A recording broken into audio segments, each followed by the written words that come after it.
Imagine a place where time can stand still, where entire stars can vanish in the blink of an eye, and where the very fabric of reality can bend and twist. Now realize that this place isn't the realm of science fiction. It's the universe we live in, and it's far stranger than we could ever imagine. Did you know that there are stars out there so large that if placed in our solar system, they would engulf Saturn's orbit? Or that there's a planet where it rains molten glass sideways? How about the fact that we can see light from galaxies that no longer exist? These are just a taste of the cosmic wonders we'll explore. From the infinitesimal quantum realm to the vast cosmic web spanning billions of light years, we'll dive into the cutting edge of human knowledge about the space we inhabit. We'll unravel the mysteries of black holes, where the laws of physics break down. We'll journey to the edges of the observable universe and peer back in time to the cosmic dawn.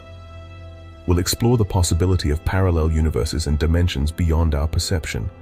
But this isn't just a series of fun facts. As we delve deeper into the cosmos, we'll confront profound questions about our place in the universe. How did we get here? Are we alone? What is the ultimate fate of everything we know? And remember, this is just the beginning of our cosmic adventure. If you're hungry for more mind-bending space facts and cosmic mysteries, be sure to like this video and subscribe to Space Mysteries.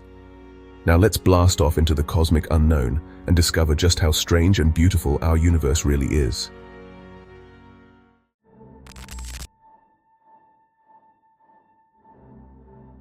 Black holes. Cosmic enigmas. In the vast tapestry of cosmic wonders, few objects are as mysterious and captivating as black holes. These gravitational monsters, predicted by Einstein's theory of general relativity and later confirmed through observations, represent the ultimate cosmic extreme. They are regions of space-time where gravity is so intense that nothing, not even light, can escape their grasp. Let's dive into the fascinating world of these cosmic enigmas and explore some truly mind-boggling facts about black holes. At the heart of every black hole lies a singularity, a point where the laws of physics as we know them break down. Here, matter is crushed to infinite density, and space-time is curved to an infinite degree. The singularity is shrouded by the event horizon, the boundary beyond which nothing can return. This point of no return is not a physical surface, but a one-way membrane in the fabric of space-time itself. The size of a black hole's event horizon, known as the Schwarzschild radius, depends on its mass. For a black hole with the mass of our Sun, the event horizon would be just about 3 kilometers in radius.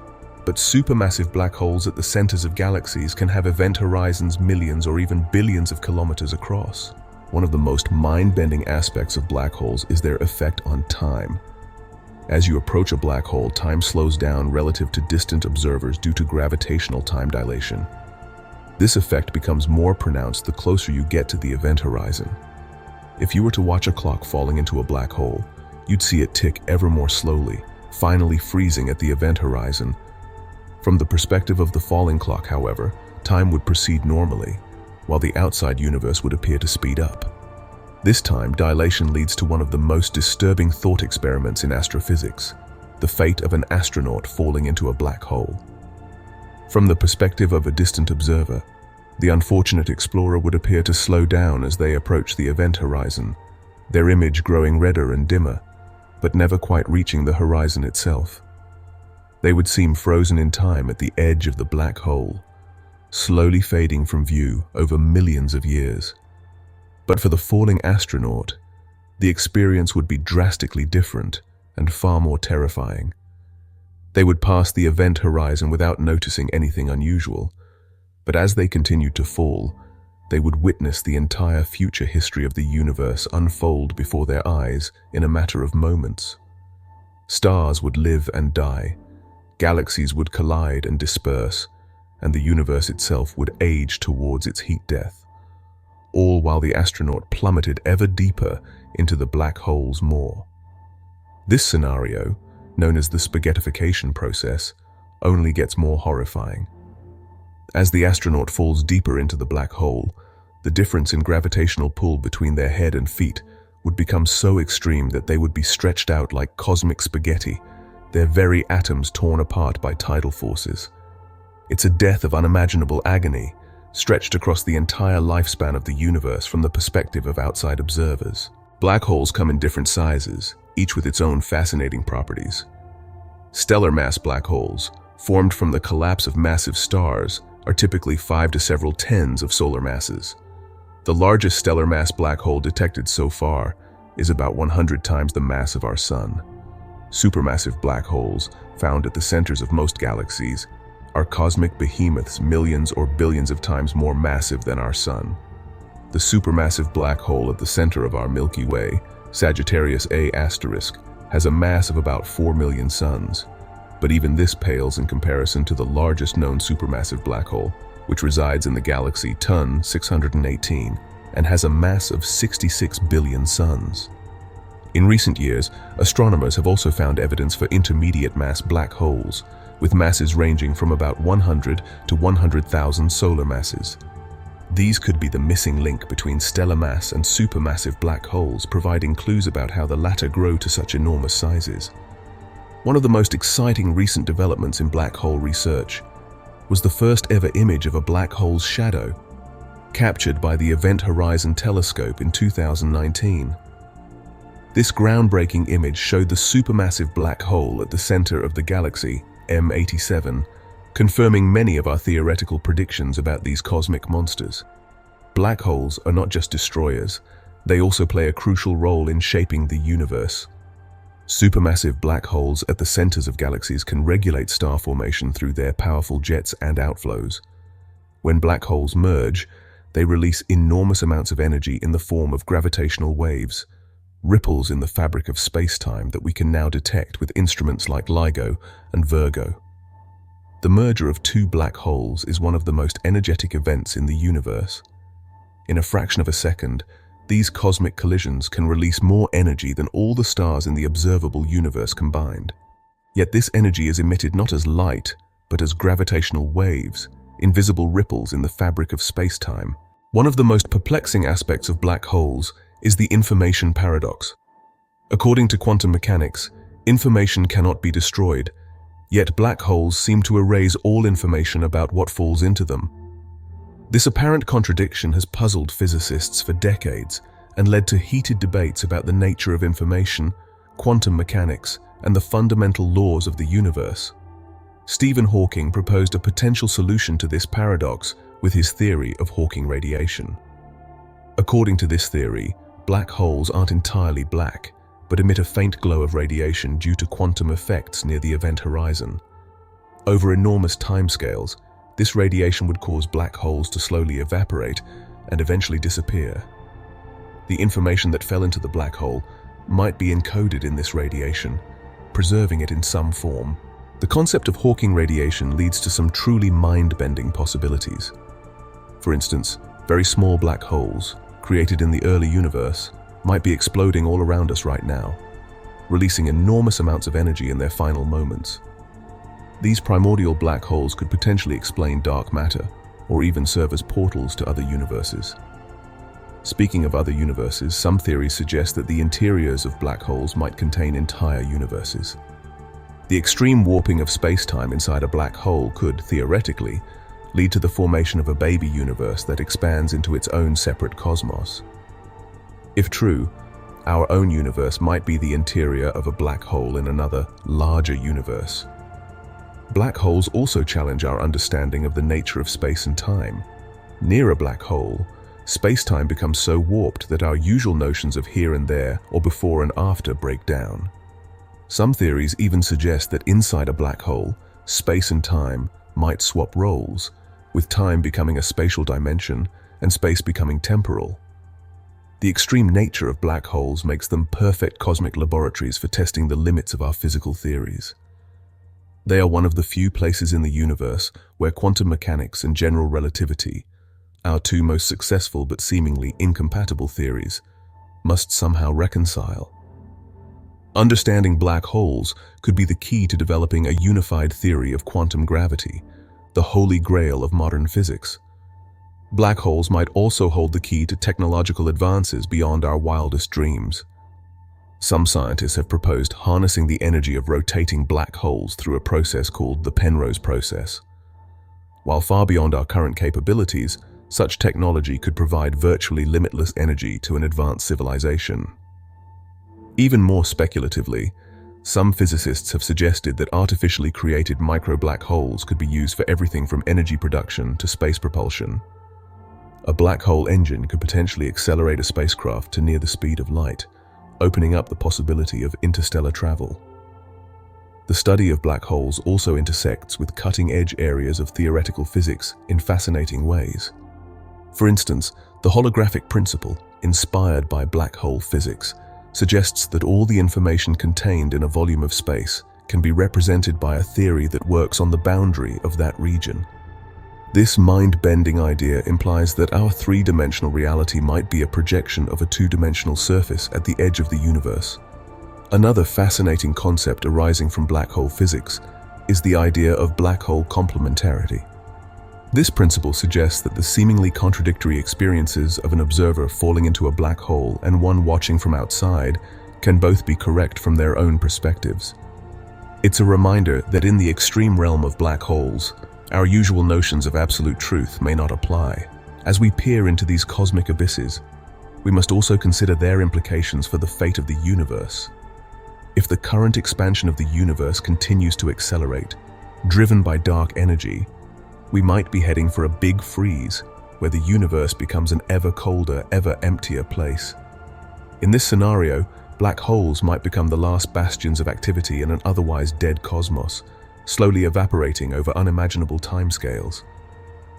On the other hand, some theories propose a big bounce model where the universe cyclically expands and contracts. In such a scenario, all matter might eventually be swallowed by black holes, which would then coalesce into a single, universe-encompassing black hole.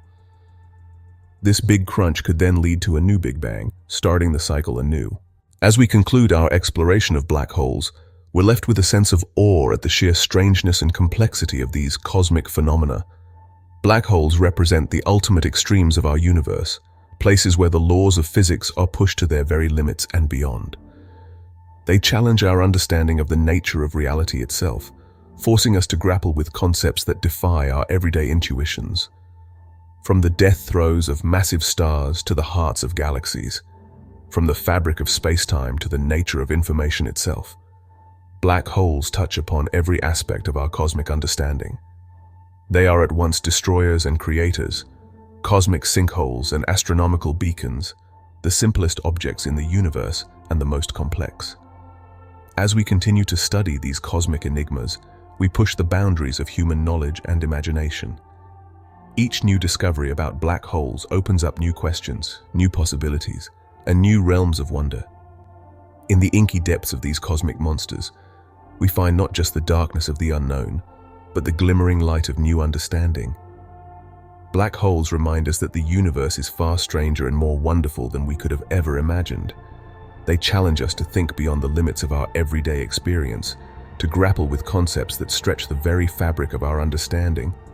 In doing so, they push us to expand our minds, to dream bigger, and to never stop exploring the magnificent mysteries of our cosmos. As we move forward in our cosmic journey, let the enigma of black holes serve as a beacon, guiding us towards ever greater understanding of the universe and our place within it. For in these cosmic extremes, we find not just the outer limits of our knowledge, but also a reflection of the boundless human spirit of exploration and discovery.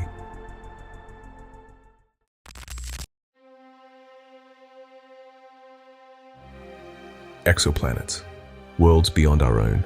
In the vast expanse of our universe, our solar system is but a tiny oasis of planets orbiting a rather ordinary star. But what lies beyond? Are there other worlds out there, circling distant suns? The answer, as we've discovered in recent decades, is a resounding yes. Welcome to the fascinating realm of exoplanets, planets orbiting stars other than our Sun. The study of exoplanets is one of the most exciting and rapidly evolving fields in modern astronomy.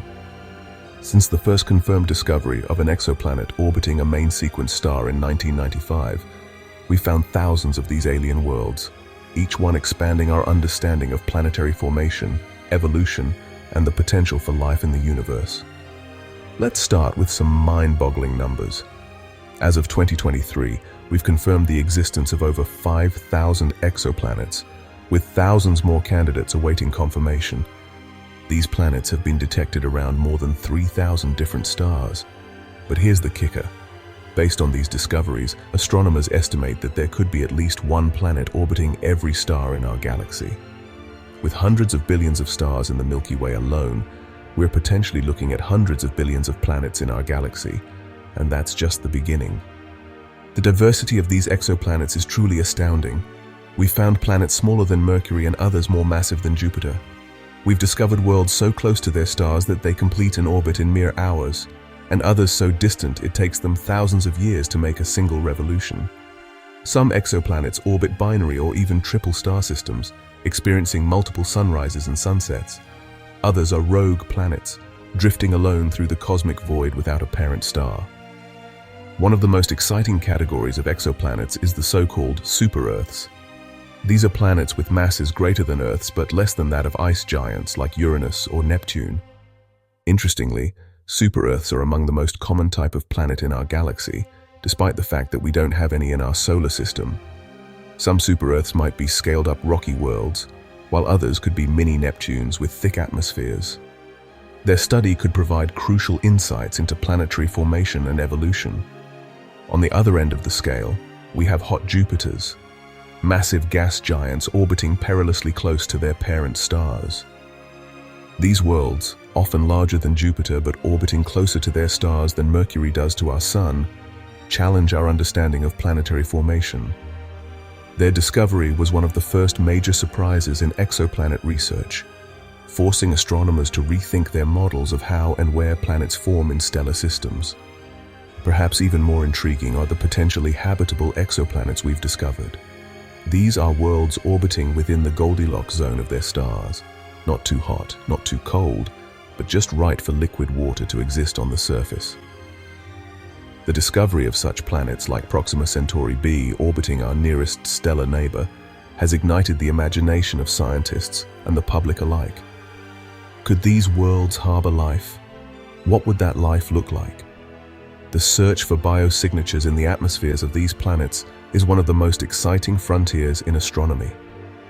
But the worlds we've discovered go far beyond what we might consider habitable. Some exoplanets challenge our very notion of what a planet can be. Take WASP-12b, for example. This hot Jupiter is so close to its star that it's being literally torn apart, with its atmosphere streaming away into space. It's estimated that this planet may be completely devoured by its star in just 10 million years, a blink of an eye in cosmic terms. Or consider HD 189733b, where it rains molten glass. Sideways. This hot Jupiter is whipped by winds 7 times the speed of sound, carrying glass particles that would slash through anything in their path. Its atmosphere is a scorching 2,000 degrees Celsius, hot enough to melt steel. Then there's TRES-2b, the darkest planet ever discovered. This world reflects less than 1% of the light that falls on it, making it darker than coal or black acrylic paint. Scientists think its atmosphere might contain light-absorbing chemicals like vaporized sodium or potassium, or gaseous titanium oxide. On the colder end of the spectrum, we have OGLE 2000 5BLG 390 Lb, a super-Earth with a surface temperature of -220 degrees Celsius. If it has a rocky core, its surface would be covered in frozen gases, making it resemble a giant snowball. The methods we use to detect these distant worlds are almost as fascinating as the planets themselves. The most prolific method has been the transit method, where we detect the tiny dip in a star's brightness as a planet passes in front of it. This method not only allows us to detect the planet, but also to determine its size and, in some cases, analyze its atmosphere. Another key technique is the radial velocity method, which detects the tiny wobble in a star's motion caused by the gravitational pull of an orbiting planet. This method has been particularly useful for finding massive planets close to their stars. More exotic detection methods include gravitational microlensing, where the gravity of a planet briefly magnifies the light from a background star, and direct imaging, where we actually capture images of the planet itself. Each of these methods has its strengths and biases, contributing to our growing census of the galactic planetary population. The study of exoplanets has also led to some surprising discoveries about planetary system architecture. We've found systems with planets in resonant orbits, where the orbital periods of different planets are related by simple integer ratios. The TRAPPIST-1 system, with 7 Earth-sized planets, is a prime example of this. We've also discovered systems with planets so tightly packed that if they were in our solar system, multiple planets would fit within Mercury's orbit. These discoveries have forced us to rethink our models of how planetary systems form and evolve. The classic model of planet formation, based on our solar system, envisioned rocky planets forming close to the star and gas giants forming further out. But the discovery of hot Jupiters and compact systems of super-Earths has shown that planetary migration, the movement of planets from their original formation locations, plays a much bigger role than we previously thought. The diversity of exoplanets we've found also raises intriguing questions about the potential for life in the universe. We've traditionally focused on finding Earth-like planets in Earth-like orbits around Sun-like stars, but could life exist in more exotic environments? Could we find life on a tidally locked planet, where one side always faces its star? Or on a moon orbiting a gas giant, warmed by tidal heating rather than starlight? The possibilities are as vast as the cosmos itself. One of the most exciting frontiers in exoplanet research is the study of exoplanet atmospheres. Using techniques like transmission spectroscopy, where we analyze the starlight that passes through a planet's atmosphere during a transit, we can start to determine the composition of these alien air envelopes. We've detected water vapor, methane, and even exotic substances like titanium oxide in exoplanet atmospheres. In the coming years, new telescopes like the James Webb Space Telescope promise to revolutionize this field, potentially allowing us to detect biosignatures, chemical signs of life, in exoplanet atmospheres. The search for exoplanets has also led to some intriguing discoveries closer to home. The techniques developed for finding distant worlds have been turned toward our own solar system, leading to the hunt for the hypothetical planet 9, a massive planet that might lurk in the outer reaches of our solar system, shepherding the orbits of distant Kuiper Belt objects. As we look to the future, the field of exoplanet research is poised for even more exciting discoveries. New space telescopes like TESS, the Transiting Exoplanet Survey satellite, are scanning the entire sky for nearby exoplanets, while ground-based observatories with ever larger mirrors are pushing the boundaries of what we can see and measure. One of the holy grails of exoplanet research is the direct imaging and characterization of an Earth-like planet in the habitable zone of a Sun-like star. This is an enormous technical challenge. It's been likened to trying to see a firefly next to a searchlight from thousands of miles away. But new technologies, like starshades and coronagraphs that block out the light of the parent star, are bringing this goal closer to reality. The study of exoplanets also intersects with other cutting-edge areas of science in fascinating ways. For example, the field of astrobiology is closely tied to exoplanet research, as we try to understand the potential for life on these distant worlds. This has led to innovative thinking about what constitutes a habitable planet and what forms alien life might take. Similarly, the study of exoplanets has important implications for our understanding of climate science. By studying the atmospheres and climate systems of alien worlds, we gain new insights into the factors that influence planetary climate, potentially helping us better understand and predict climate change on our own planet. The discovery and study of exoplanets have also had a profound impact on our philosophical understanding of our place in the universe. For millennia, humanity has wondered whether we are alone in the cosmos. The realization that planets are common around other stars, and that many of these planets could potentially support life, has brought us closer than ever to answering this age-old question. At the same time, the sheer diversity of exoplanets we've discovered has highlighted just how special and perhaps rare our own Earth might be. While planets themselves seem to be ubiquitous, finding a world with just the right combination of size, composition, orbit, and stellar environment to support complex life as we know it may be much rarer. This realization serves as both a source of wonder and a call to action. It underscores the preciousness of our own planet and the importance of preserving its delicate balance of conditions that allow life to thrive. At the same time, it motivates us to continue our exploration of the cosmos, seeking out those rare jewels of habitability among the vast array of alien worlds. As we conclude our journey through the realm of exoplanets, we're left with a sense of awe at the incredible diversity and abundance of worlds that populate our galaxy. From scorching hot Jupiters to icy super-Earths, from worlds of molten glass to planets darker than coal, the universe has proven to be far more strange and wonderful than we ever imagined. More than that, exoplanets capture our imagination, inviting us to wonder what it would be like to stand on the surface of these alien worlds, to see their skies, to feel their weather. They remind us that our own planet, precious as it is just one tiny part of a vast and varied cosmic ecosystem. As we continue to explore the exoplanet frontier, we can look forward to even more exciting discoveries. Perhaps we'll find a true Earth twin, a world so similar to our own that we can imagine ourselves walking on its surface. Or maybe we'll discover something so alien, so unexpected, that it will once again force us to redraw our cosmic maps and rethink our place in the universe.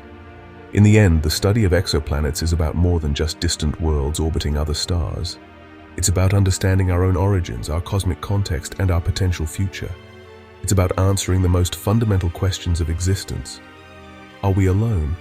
How common is life in the universe? What is our place in the cosmic story?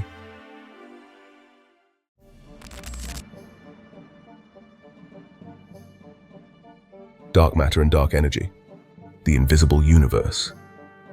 In our journey through the most mind-boggling facts about space, we now venture into the realm of the invisible and the unknown. Welcome to the world of dark matter and dark energy, two of the most mysterious and perplexing concepts in modern cosmology. These invisible components make up the vast majority of our universe, yet their nature remains one of the biggest unsolved mysteries in science. Let's start with a staggering fact. Everything we can see, all the stars, planets, galaxies, and gas clouds in the observable universe, accounts for only about 5% of the cosmos. The rest is composed of dark matter, about 27%, and dark energy, about 68%. In other words, 95% of the universe is invisible to us and behaves in ways we don't fully understand. This realization has profound implications for our understanding of the cosmos and challenges our notions of what constitutes reality. First, let's delve into dark matter. The concept of dark matter arose from a simple observation. Galaxies and galaxy clusters move as if they're much more massive than they appear.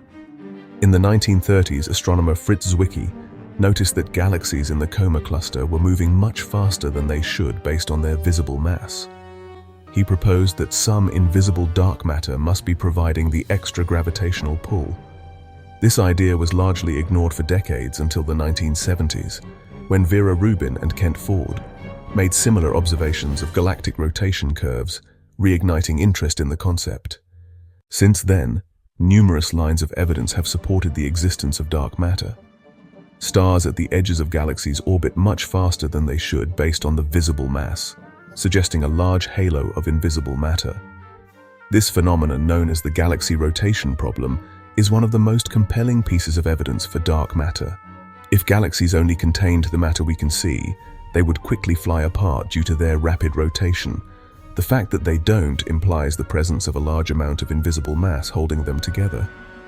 The bending of light around massive objects, known as gravitational lensing, is more pronounced than visible matter alone can explain. This effect, predicted by Einstein's theory of general relativity, allows us to see dark matter by observing how it distorts the light from distant galaxies. In some cases, such as the Bullet cluster, we can actually map the distribution of dark matter and see how it separates from normal matter during galactic collisions. The pattern of temperature fluctuations in the cosmic microwave background, the afterglow of the Big Bang, aligns with models that include dark matter. These tiny variations in temperature across the sky are the seeds from which all cosmic structures grew. The specific pattern we observe is precisely what we would expect if dark matter existed in the early universe, providing the gravitational scaffolding for normal matter to coalesce into galaxies and clusters. Moreover, Simulations of how galaxies and large-scale structures form in the universe only match observations when dark matter is included. Without dark matter, the universe we see today simply couldn't have formed in the time since the Big Bang. The extra gravitational pull provided by dark matter was crucial in amplifying the tiny primordial fluctuations into the cosmic web of galaxies and voids we observe today.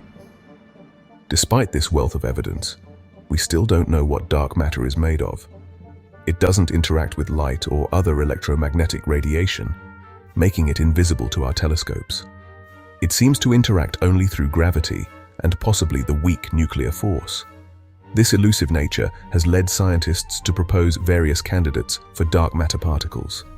One leading candidate is weakly interacting massive particles, or WIMPs.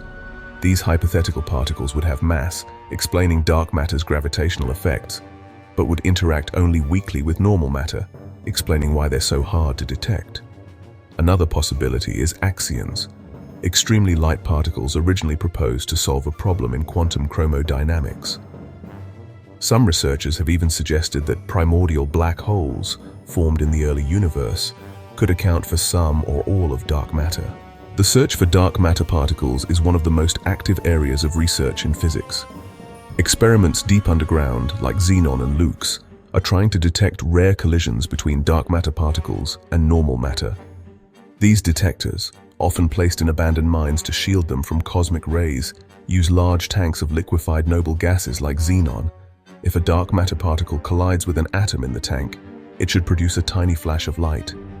Space-based detectors like the Alpha Magnetic Spectrometer on the International Space Station are looking for indirect evidence of dark matter annihilation.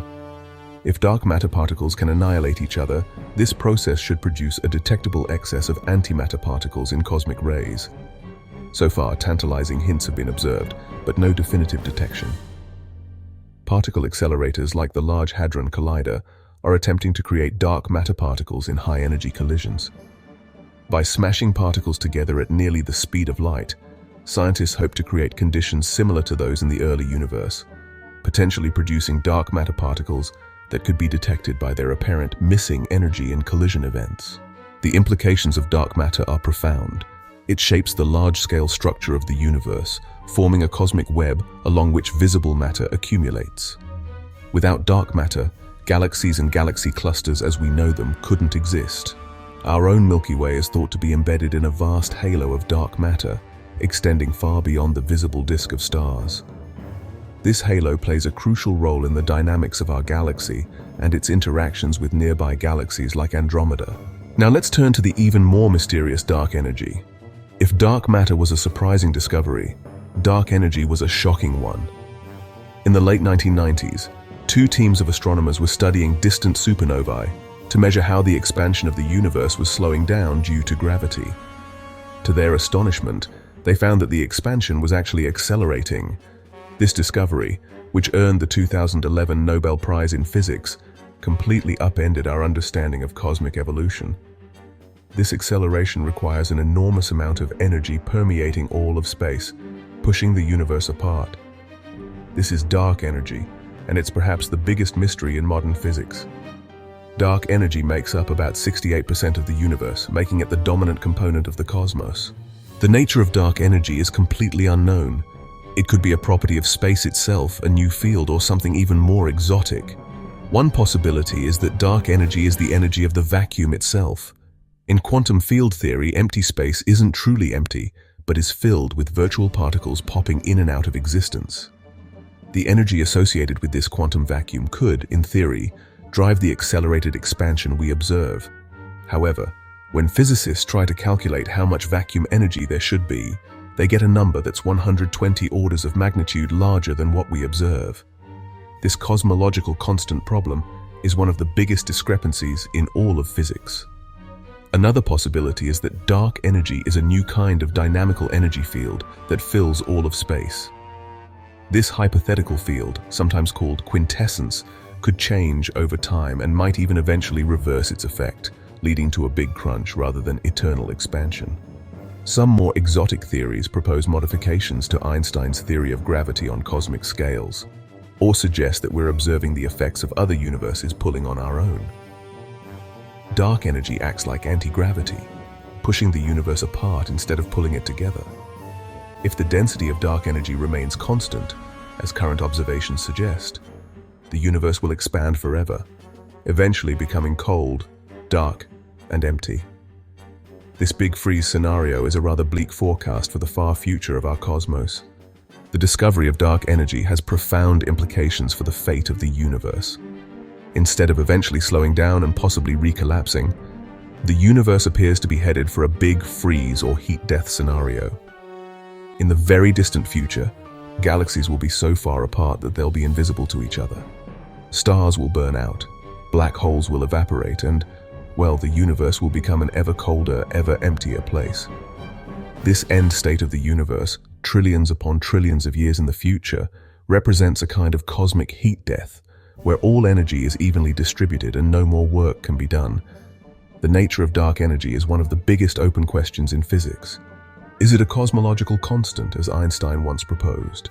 Is it a dynamic field that changes over time? Or is it a sign that our understanding of gravity on cosmic scales is fundamentally flawed? Answering these questions could lead to a revolution in our understanding of the fundamental nature of space, time, and the cosmos itself. Various experiments and observations are trying to pin down the properties of dark energy.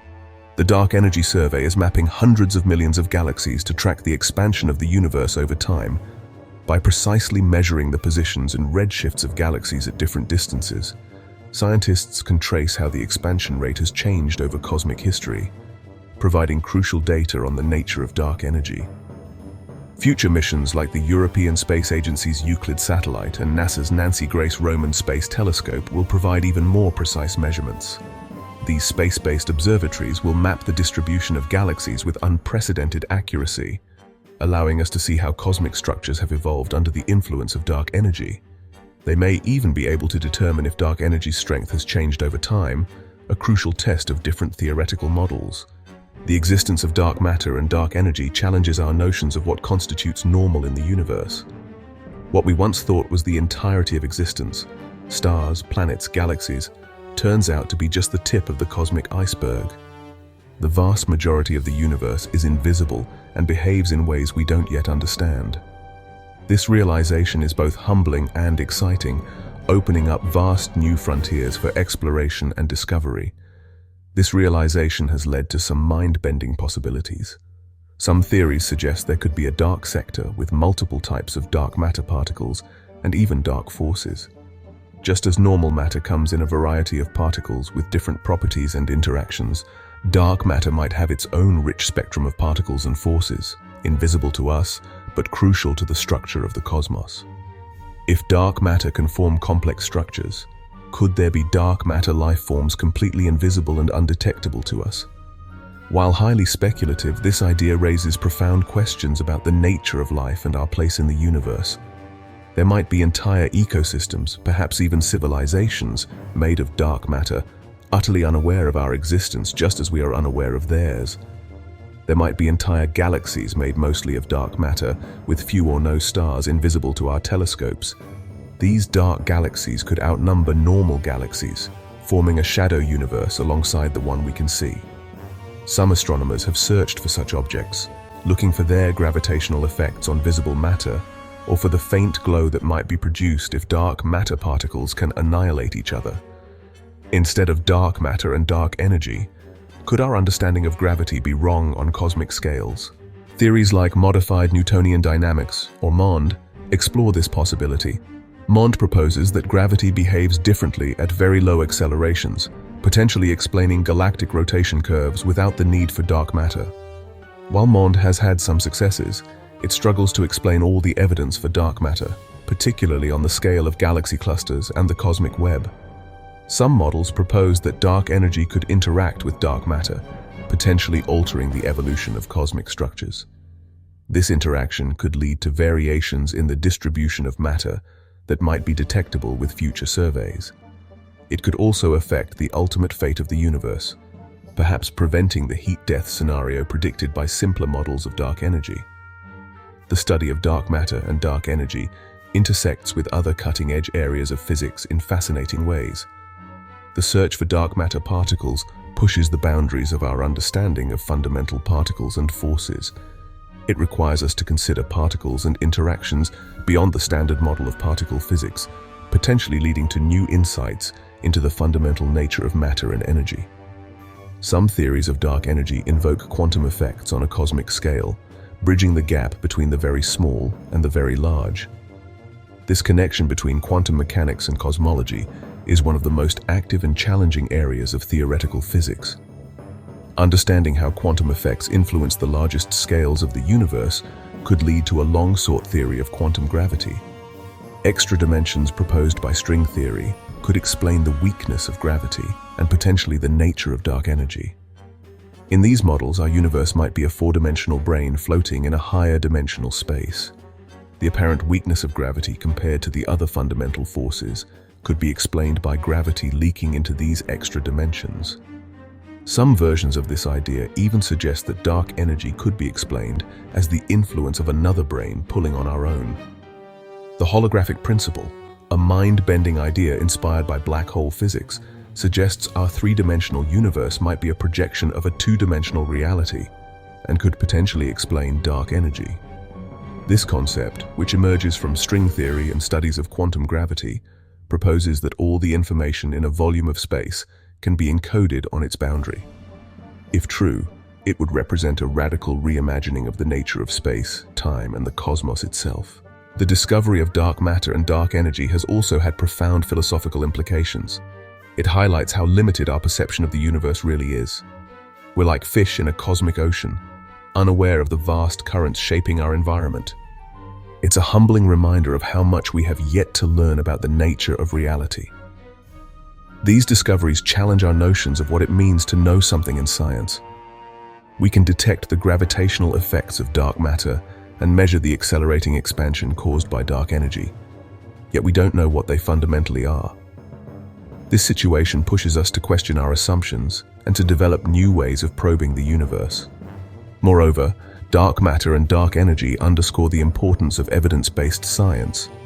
These concepts weren't invented on a whim, but arose from careful observations that didn't fit our existing models. They remind us to keep an open mind and follow the evidence, even when it leads to conclusions that seem bizarre or counterintuitive. The history of dark matter and dark energy is a testament to the power of the scientific method to uncover hidden truths about our universe. As we look to the future, the study of dark matter and dark energy promises to be one of the most exciting frontiers in science. New experiments and observations are constantly refining our understanding.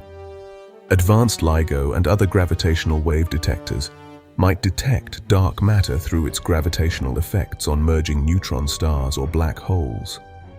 Next-generation particle accelerators could create dark matter particles in the lab, finally revealing their properties. Improved astronomical surveys will map the distribution of dark matter and the effects of dark energy with unprecedented precision. Projects like the Vera C. Rubin Observatory will image the entire visible sky every few nights, building up a detailed picture of how cosmic structures evolve under the influence of dark matter and dark energy. This wealth of data could reveal subtle effects that lead us to a deeper understanding of these mysterious components. New theoretical approaches, perhaps unifying quantum mechanics and general relativity, might provide a deeper understanding of these cosmic mysteries. The quest for a theory of everything that could explain all fundamental forces and particles might also shed light on the nature of dark matter and dark energy. Some physicists hope that these cosmic puzzles might be the key to unlocking a deeper level of reality, just as Einstein's work on the unexplained motion of Mercury led to the revolutionary theory of general relativity. The quest to understand dark matter and dark energy is more than just a scientific endeavor. It's a cosmic detective story, challenging us to unravel the biggest mysteries in the universe. It pushes the boundaries of our technology, our theories, and our imagination. From the deepest minds on Earth to the farthest reaches of space, from the largest supercomputers to the most abstract mathematical theories, this quest engages every tool at humanity's disposal. As we conclude our exploration of dark matter and dark energy, we're left with a sense of awe at the vastness and complexity of the cosmos. These invisible components remind us that the universe is far stranger and more wonderful than we ever imagined. They challenge us to think beyond our everyday experience, to grapple with concepts that stretch the very fabric of our understanding. Dark matter and dark energy serve as cosmic horizons, marking the current limits of our knowledge. But they also beckon us forward, inviting us to push beyond those limits, to explore the unknown, and to continually revise and expand our understanding of the universe. They remind us that there is still so much to learn, so many mysteries to unravel, and so many surprises waiting to be discovered. In the end, the story of dark matter and dark energy is the story of human curiosity and perseverance in the face of cosmic mysteries. It's a testament to our ability to perceive the imperceptible, to find patterns in the chaos, and to slowly but surely unravel the secrets of our vast and enigmatic universe. It shows us that even in the darkest, most mysterious parts of the cosmos, the light of human intellect and imagination can shine. As we move forward in our cosmic journey, let the mysteries of dark matter and dark energy serve as a reminder of how much there is still to discover. For in these cosmic unknowns, we find not just the outer limits of our knowledge, but also the boundless potential for new understanding, new technologies, and new ways of seeing our place in the cosmos. The invisible universe, far from being empty, is full of wonder, mystery, and the promise of discovery.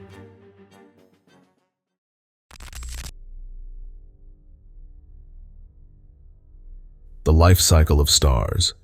Cosmic furnaces. In the vast tapestry of the cosmos, stars are the fundamental building blocks, the cosmic furnaces that forge the elements and shape the evolution of galaxies. Their life cycles, from birth to death, encompass some of the most awe-inspiring and violent processes in the universe. In this chapter, we'll explore the fascinating journey of stars, from the wispy clouds of gas and dust where they're born to their often spectacular deaths. Our story begins in the vast, cold molecular clouds that drift through the galaxy.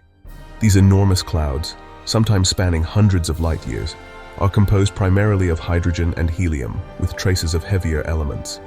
They're incredibly cold, with temperatures just a few degrees above absolute zero, and they're the nurseries where stars are born. Within these molecular clouds, slight irregularities can cause regions to begin collapsing under their own gravity. As these regions contract, they fragment into smaller clumps, each of which may eventually form a star. The process of collapse can take millions of years, with the central regions of each clump growing denser and hotter. As the temperature and pressure in the core of a collapsing cloud fragment increase, a protostar is formed. This is not yet a true star. It's still gathering mass from its surrounding cloud, and its core hasn't become hot enough to ignite nuclear fusion. The protostar phase can last for hundreds of thousands to millions of years, depending on the mass of the forming star. During this time, the protostar is surrounded by a disk of gas and dust, from which planets may eventually form. This protoplanetary disk is a crucial part of star formation, and recent observations with telescopes like ALMA, Atacama Large Millimeter Submillimeter Array, have given us unprecedented views of these structures around young stars. Eventually, if the protostar accumulates enough mass, at least 0.08 times the mass of our Sun, its core will reach a temperature of about 10 million Kelvin. At this point, something truly miraculous happens. The fusion of hydrogen into helium begins. This marks the birth of a true star, and the beginning of its life on the main sequence. The main sequence is where stars spend the majority of their lives, steadily fusing hydrogen into helium in their cores. Our Sun is currently a main sequence star, about halfway through its 10 billion year lifespan. The length of time a star spends on the main sequence depends on its mass. More massive stars burn through their fuel more quickly and have shorter lifespans. During its main sequence life, a star exists in a delicate balance between two opposing forces. The immense gravity of the star tries to crush it, while the outward pressure from fusion reactions in the core pushes back. This hydrostatic equilibrium keeps the star stable for millions or billions of years. But nothing lasts forever, not even stars. Eventually, the hydrogen fuel in the core begins to run out. What happens next depends on the mass of the star, leading to some of the most spectacular phenomena in the universe. For stars like our Sun, the end of the main sequence marks the beginning of the red giant phase. As hydrogen in the core is depleted, the core contracts and heats up, while the outer layers of the star expand enormously. Our sun will eventually grow so large that it will engulf Mercury and Venus, and possibly even Earth. During the red giant phase, helium begins to fuse into carbon and oxygen in the core. For stars less massive than about 8 times the sun's mass, this is as far as fusion can go.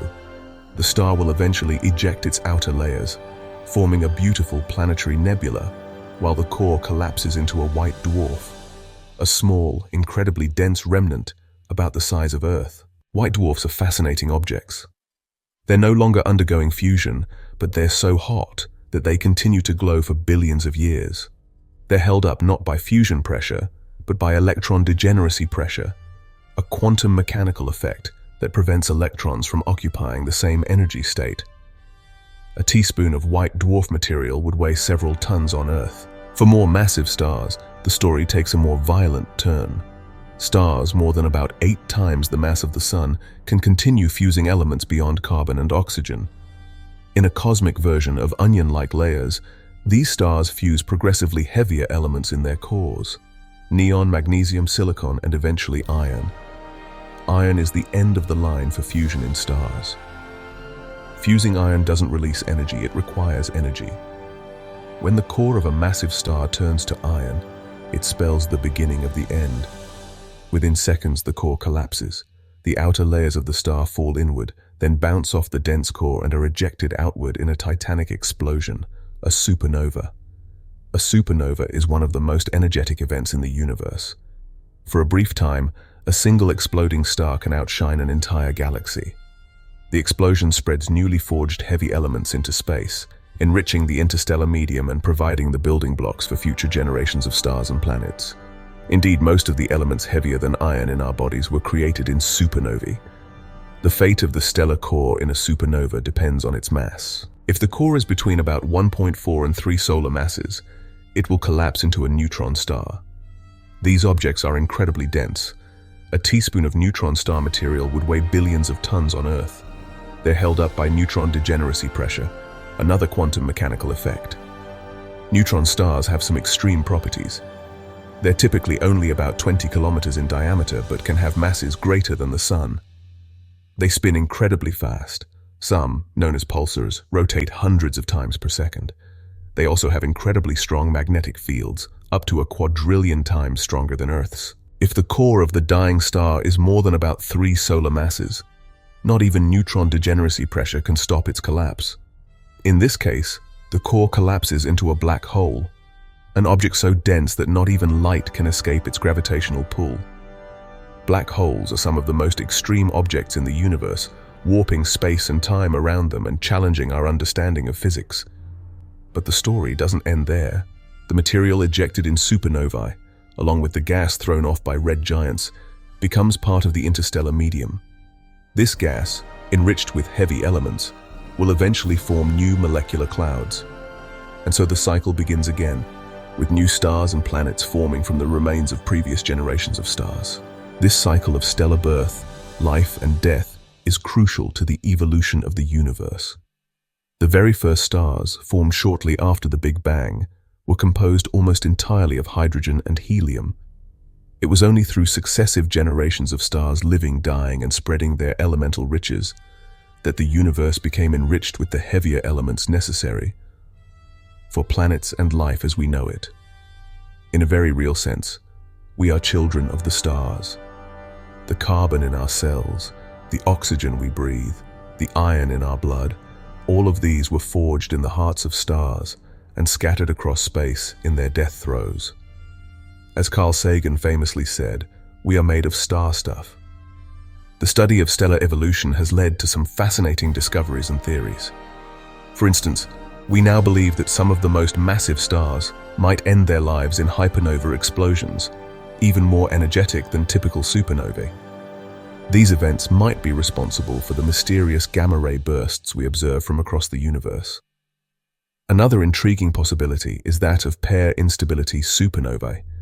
In stars more than about 130 times the mass of the Sun, theory predicts that the core can become so hot that photons spontaneously convert into electron-positron pairs. This causes a sudden drop in pressure, leading to a runaway thermonuclear explosion that completely destroys the star, leaving no remnant behind. Recent observations have also revealed the existence of stars that we once thought impossible. For instance, the star R13601 in the Large Magellanic Cloud is estimated to be a staggering 265 times the mass of the Sun, far larger than the theoretical upper limit for stellar masses. How such stars form and evolve is still a matter of intense study. At the other end of the scale, we've discovered that stars can be much smaller than we once thought. Brown dwarfs, objects too small to sustain hydrogen fusion but larger than planets, blur the line between stars and planets. Some brown dwarfs are cool enough that their atmospheres can form clouds and experience weather, much like gas giant planets. The life cycles of stars in binary or multiple systems add another layer of complexity and intrigue. When one star in a binary system becomes a white dwarf, it can accrete material from its companion, potentially leading to nova explosions or even type Ia supernovae. These supernovae are crucial for cosmology, as their consistent brightness makes them valuable standard candles for measuring cosmic distances. As we conclude our exploration of stellar life cycles, we're left with a profound sense of connection to the cosmos. The atoms in our bodies have been through multiple cycles of stellar birth and death. We are, in a very literal sense, recycled star stuff. The story of stellar evolution is one of constant change and renewal. From the quiet molecular clouds to the violent supernova, from the steady glow of main sequence stars to the exotic physics of neutron stars and black holes, the life cycles of stars encompass some of the most beautiful and terrifying phenomena in the universe. As we gaze up at the night sky, we can now see it with new eyes. That faint red star might be a red giant nearing the end of its life. That bright blue star could be a massive giant, destined to end its life in a supernova, and in the dark spaces between the stars, invisible to our eyes, new stars are being born, continuing the great cosmic cycle. The study of stellar evolution continues to surprise and amaze us. With new telescopes and instruments, we're observing stars at every stage of their lives with unprecedented detail, and as we push the boundaries of our knowledge, we continue to uncover new mysteries and wonders in the lives of these cosmic furnaces. In the end, the story of stars is our story. Understanding their lives helps us understand our own origins and the nature of the universe we inhabit. It reminds us of the incredible processes that had to unfold for us to exist, and hints at the vast cosmic drama that will continue long after we're gone. In the life cycles of stars, we see reflected the grand themes of existence itself, birth and death, transformation and renewal, the eternal dance of matter and energy across the vastness of space and time.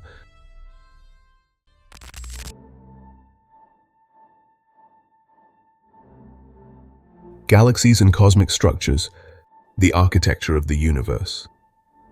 As we zoom out from the life cycles of individual stars, we encounter a whole new realm of cosmic wonders, galaxies and the large-scale structures of the universe. These vast assemblages of stars, gas, dust, and dark matter form the basic building blocks of the cosmos on its grandest scales. In this chapter, we'll explore the mind-boggling diversity of galaxies and the even more astonishing structures they form across the universe. Let's begin with galaxies themselves. A galaxy is a vast collection of stars, gas, dust, and dark matter held together by gravity. Our own home, the Milky Way, contains an estimated 100 to 400 billion stars, and it's just one of trillions of galaxies in the observable universe. The sheer scale of these cosmic cities is difficult to comprehend. The Milky Way is about 100,000 light-years in diameter, meaning that light, traveling at 299,792,458 meters per second, takes 100,000 years to cross from one side to the other. Galaxies come in a variety of shapes and sizes, each with its own fascinating characteristics. The most common types are spiral galaxies, elliptical galaxies, and irregular galaxies.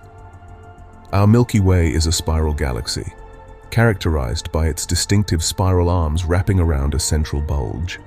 These arms are regions of active star formation, lit up by hot young stars. The spiral structure is thought to be a density wave phenomenon, with stars and gas moving through the arms like cars through a traffic jam.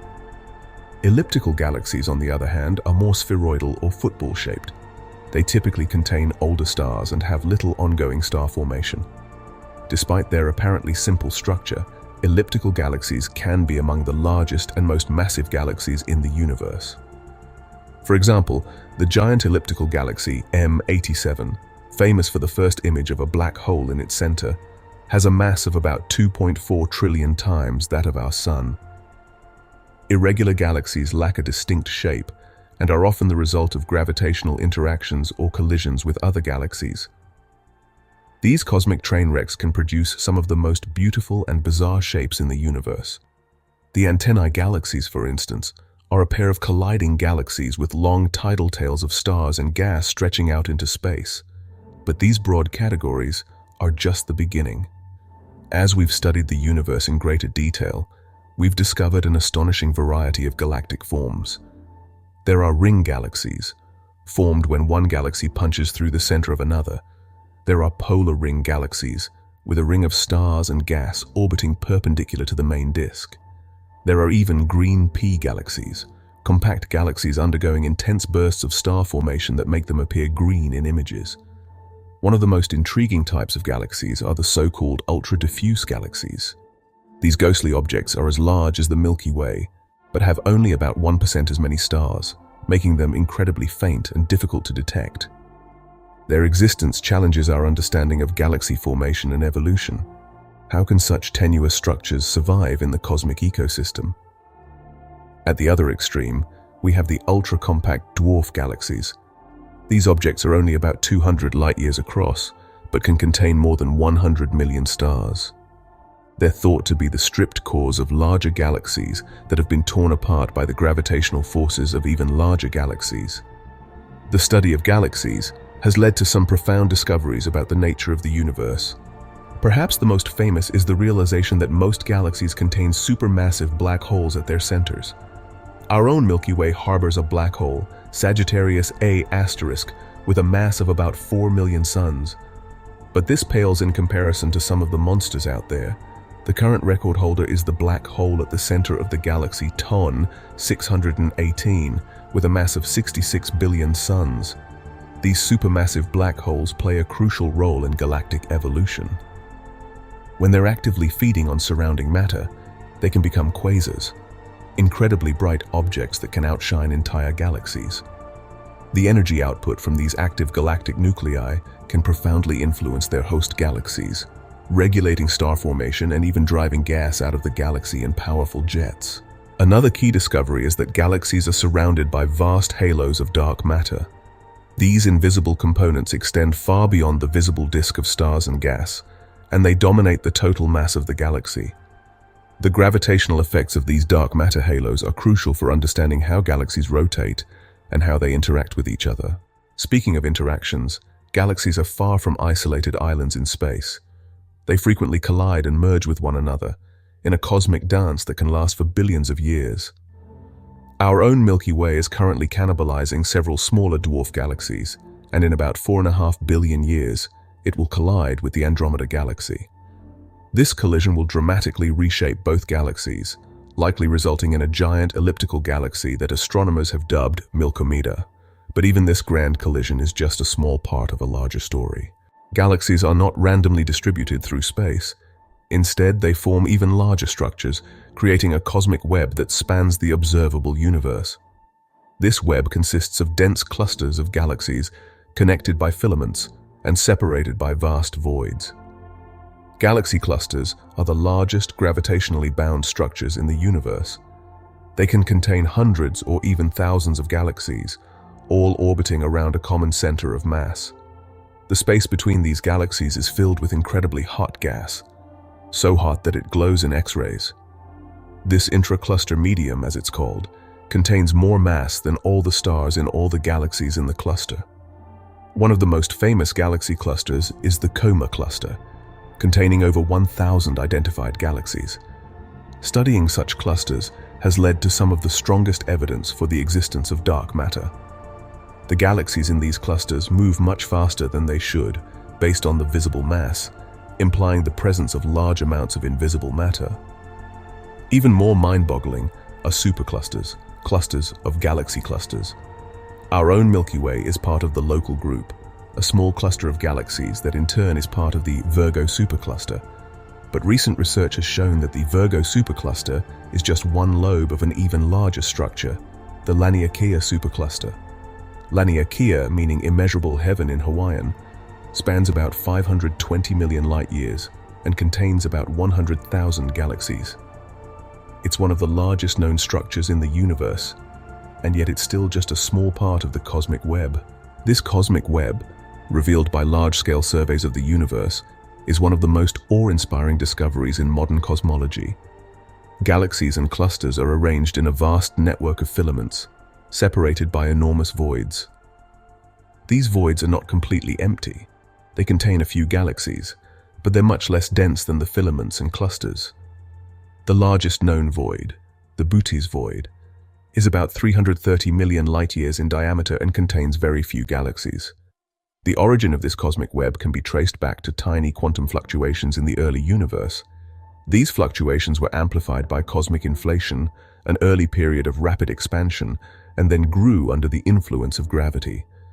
Dark matter, which doesn't interact with light, began clumping together first, forming a scaffold onto which normal matter could later collect.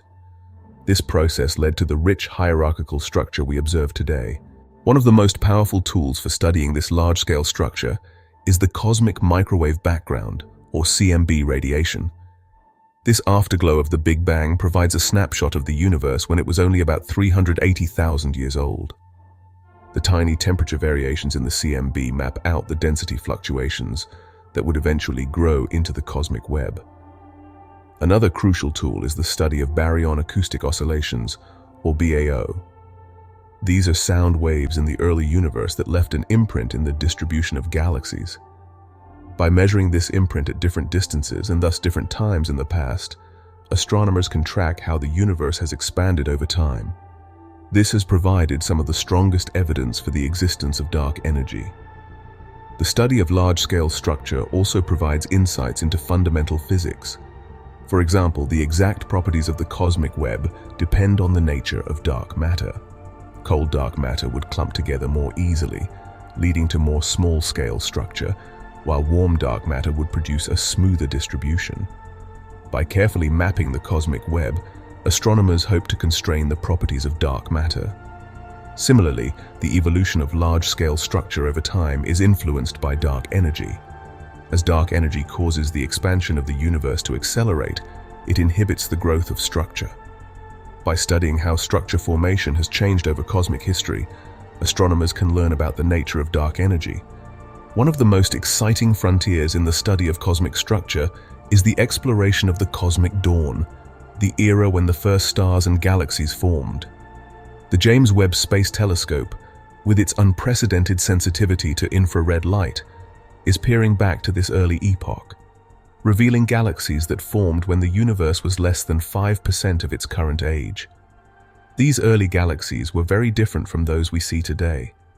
They were smaller, more irregular, and contained almost no heavy elements, but they played a crucial role in cosmic history. Their radiation rayonized the intergalactic medium, ending the cosmic dark ages and setting the stage for the universe we see today. As we look to the future, new observatories and surveys promise to revolutionize our understanding of cosmic structure. Projects like the Vera C. Rubin Observatory will map billions of galaxies, creating a three-dimensional atlas of the universe with unprecedented detail. Meanwhile, gravitational wave observatories like LISA, the Laser Interferometer Space Antenna, will allow us to detect mergers of supermassive black holes, providing a new way to trace the evolution of galaxies and cosmic structure. The study of galaxies and large-scale structure reminds us of the incredible scale and complexity of the universe.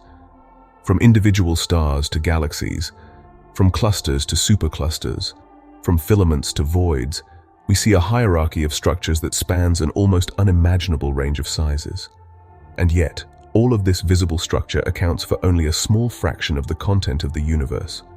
The cosmic web is shaped primarily by dark matter and dark energy, invisible components whose nature remains one of the biggest mysteries in science.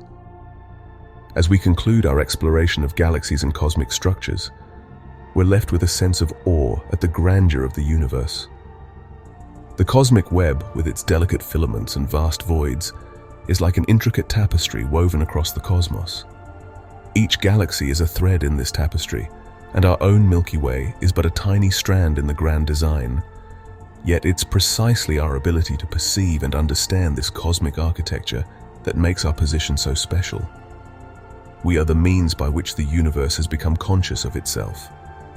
Through science and exploration, we've expanded our cosmic horizon from a single planet to the entire observable universe.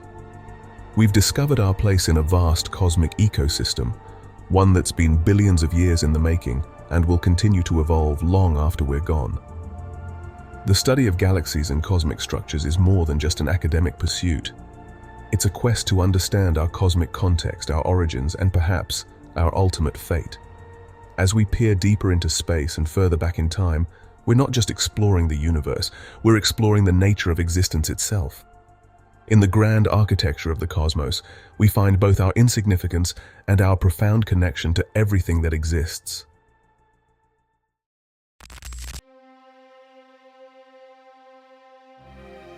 The Big Bang and the early universe. The cosmic origin story.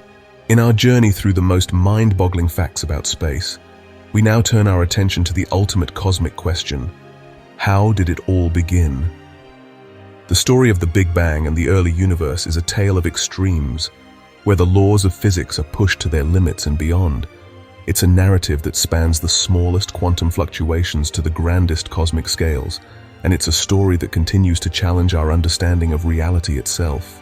The Big Bang theory, first proposed by Georges Lemaitre in the 1920s and developed by physicists like George Gamow in the following decades, is our best current explanation for the origin and evolution of the universe. It posits that the universe began as an infinitesimally small, infinitely hot, and infinitely dense point called a singularity, roughly 13.8 billion years ago. From this singular point, the universe expanded and cooled, eventually becoming the vast cosmos we observe today. It's crucial to understand that the Big Bang wasn't an explosion in space, but an expansion of space itself. Every point in the universe was once concentrated at that initial singularity, and every point has been moving away from every other point since the beginning. This concept challenges our everyday intuitions about space and time, but it's supported by a wealth of observational evidence. One of the key pieces of evidence for the Big Bang is the cosmic microwave background, or CMB radiation. Discovered accidentally by Arno Penzias and Robert Wilson in 1964, the CMB is the afterglow of the Big Bang, the oldest light in the universe.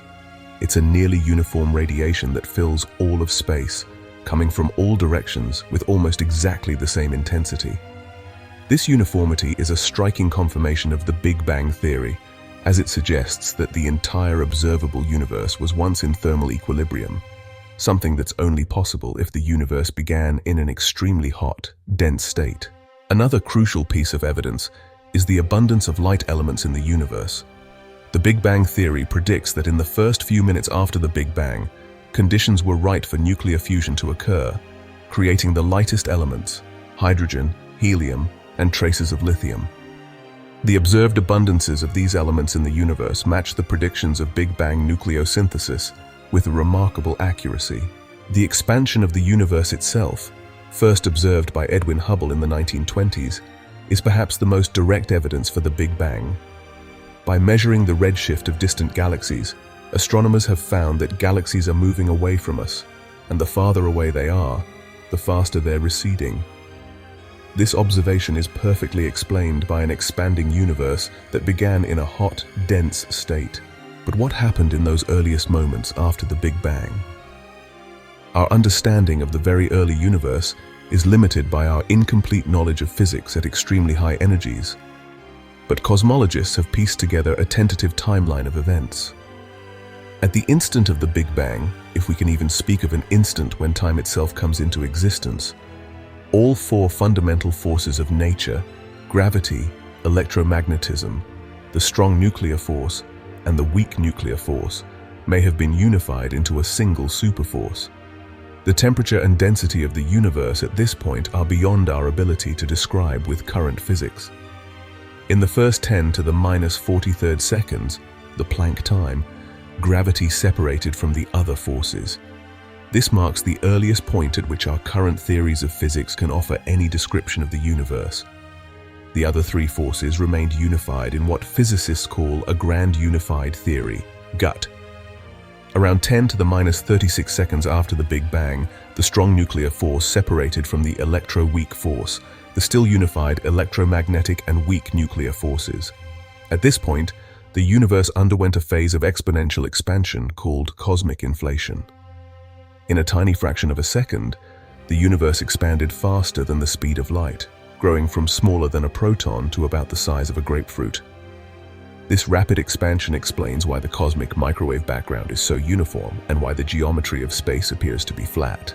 As inflation ended, around 10 to the power of minus 32 seconds after the Big Bang, the universe was filled with a hot quark-gluon plasma. The enormous energy of this plasma spontaneously created matter and antimatter particle pairs, which mostly annihilated each other immediately. However, through a process called baryogenesis that we still don't fully understand, slightly more matter than antimatter was created, leading to the matter-dominated universe we see today. At about 10 to the power of minus 12 seconds, the electro-weak force split into the electromagnetic and weak nuclear forces, giving us the four fundamental forces we observe today. The universe continued to cool and expand, and by about 1 microsecond after the Big Bang, quarks could combine to form protons and neutrons. The first 3 minutes after the Big Bang saw the process of nucleosynthesis, where protons and neutrons combined to form the nuclei of the lightest elements, hydrogen, helium, and traces of lithium. This set the chemical composition of the early universe, which remained mostly unchanged until the first stars formed hundreds of millions of years later. For the next 380,000 years, the universe was an opaque plasma of nuclei, electrons, and photons. Light couldn't travel far before being scattered by free electrons. But as the universe continued to expand and cool, electrons could finally combine with nuclei to form neutral atoms.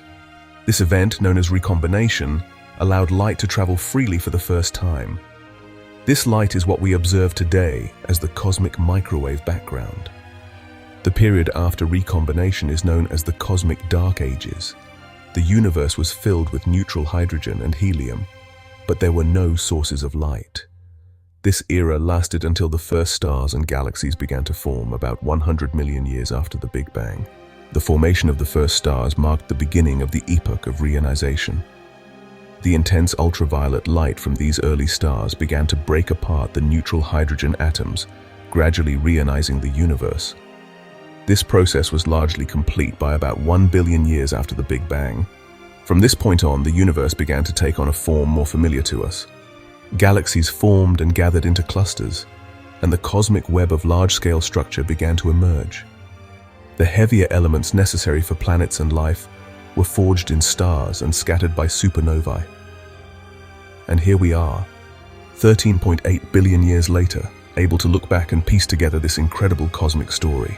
The Big Bang Theory, while supported by a wealth of evidence, still leaves many questions unanswered. What caused the Big Bang? What came before it? What drove cosmic inflation? How did the matter-antimatter asymmetry arise? These questions push at the boundaries of our understanding and are the focus of ongoing research in cosmology and particle physics. One intriguing idea is that of the multiverse. Some theories, including certain interpretations of inflation, suggest that our universe might be just one of many, perhaps infinitely many universes. Each of these universes could have different physical laws and constants. While this idea is highly speculative and may not be directly testable, it offers a potential explanation for why our universe seems so finely tuned for the existence of life. Another fascinating area of research is the study of cosmic inflation. While inflation solves several problems in cosmology, such as the horizon problem and the flatness problem, we still don't know what caused it or what drove it to end. Some theories propose that inflation is eternal, constantly creating new universes in a never-ending process. The nature of the Big Bang singularity itself is another open question. Our current theories of physics break down at this point, unable to describe the extreme conditions at the very beginning. Many physicists believe that a theory of quantum gravity, unifying general relativity and quantum mechanics, will be necessary to understand the earliest moments of the universe. The study of the early universe intersects with particle physics in fascinating ways. The conditions shortly after the Big Bang were similar to those in the most powerful particle accelerators, allowing cosmologists and particle physicists to work together to understand fundamental physics. For example, the discovery of the Higgs boson at the Large Hadron Collider has important implications for our understanding of the early universe. One of the most exciting frontiers in the study of the early universe is the search for gravitational waves from the inflationary period. These primordial gravitational waves, if detected, would provide strong evidence for inflation and allow us to probe the universe at energy scales far beyond what we can achieve in particle accelerators. The Big Bang theory also has profound philosophical implications. It suggests that the universe had a beginning, a concept that has long been debated by philosophers and theologians. However, it's important to note that the Big Bang theory doesn't address what, if anything, came before the Big Bang or what caused it. These questions may be beyond the realm of science to answer. As we conclude our exploration of the Big Bang and the early universe, we're left with a sense of awe at the incredible journey our cosmos has undergone. From a state of unimaginable heat and density, through a period of rapid inflation, to the formation of the first atoms and eventually to the rich, complex universe we see today, the story of our cosmic origins is one of the greatest scientific narratives ever told. Yet it's a story that's far from complete. Each answer we uncover seems to lead to new questions, pushing us to probe deeper into the nature of reality. The study of the early universe takes us to the very limits of our understanding, where the largest scales meet the smallest, where the beginning of time itself comes into question. In many ways, the Big Bang theory is a triumph of human curiosity and ingenuity. It's a testament to our ability to use the laws of physics, mathematics, and careful observation to peer back in time to the very birth of our universe. And yet it's also a humbling reminder of how much we still have to learn. As we move forward in our cosmic journey, the story of the Big Bang and the early universe serves as both a foundation and a frontier. It's the backdrop against which all other cosmic phenomena play out, and it's a constant source of new mysteries to explore. In studying our cosmic origins, we're not just learning about the past, we're gaining insights that could shape our understanding of the present and future of the universe. The Big Bang theory reminds us that we are part of a vast, evolving cosmos. The atoms in our bodies were forged in the furnaces of the early universe and in generations of stars. We are, in a very real sense, children of the Big Bang. Conscious beings emerged from the primordial fireball to contemplate our own origins. As we continue to probe the mysteries of the early universe, we're not just studying distant history, we're uncovering the very roots of our existence.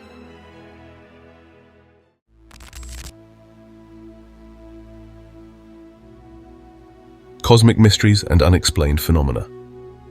The universe's greatest puzzles. As we've journeyed through the cosmos in our previous chapters, we've encountered a universe filled with wonder and complexity. But for all that we've learned about space, there remain numerous mysteries that continue to baffle scientists and capture the imagination of people around the world. In this chapter, we'll explore some of the most intriguing cosmic mysteries and unexplained phenomena that challenge our understanding of the universe.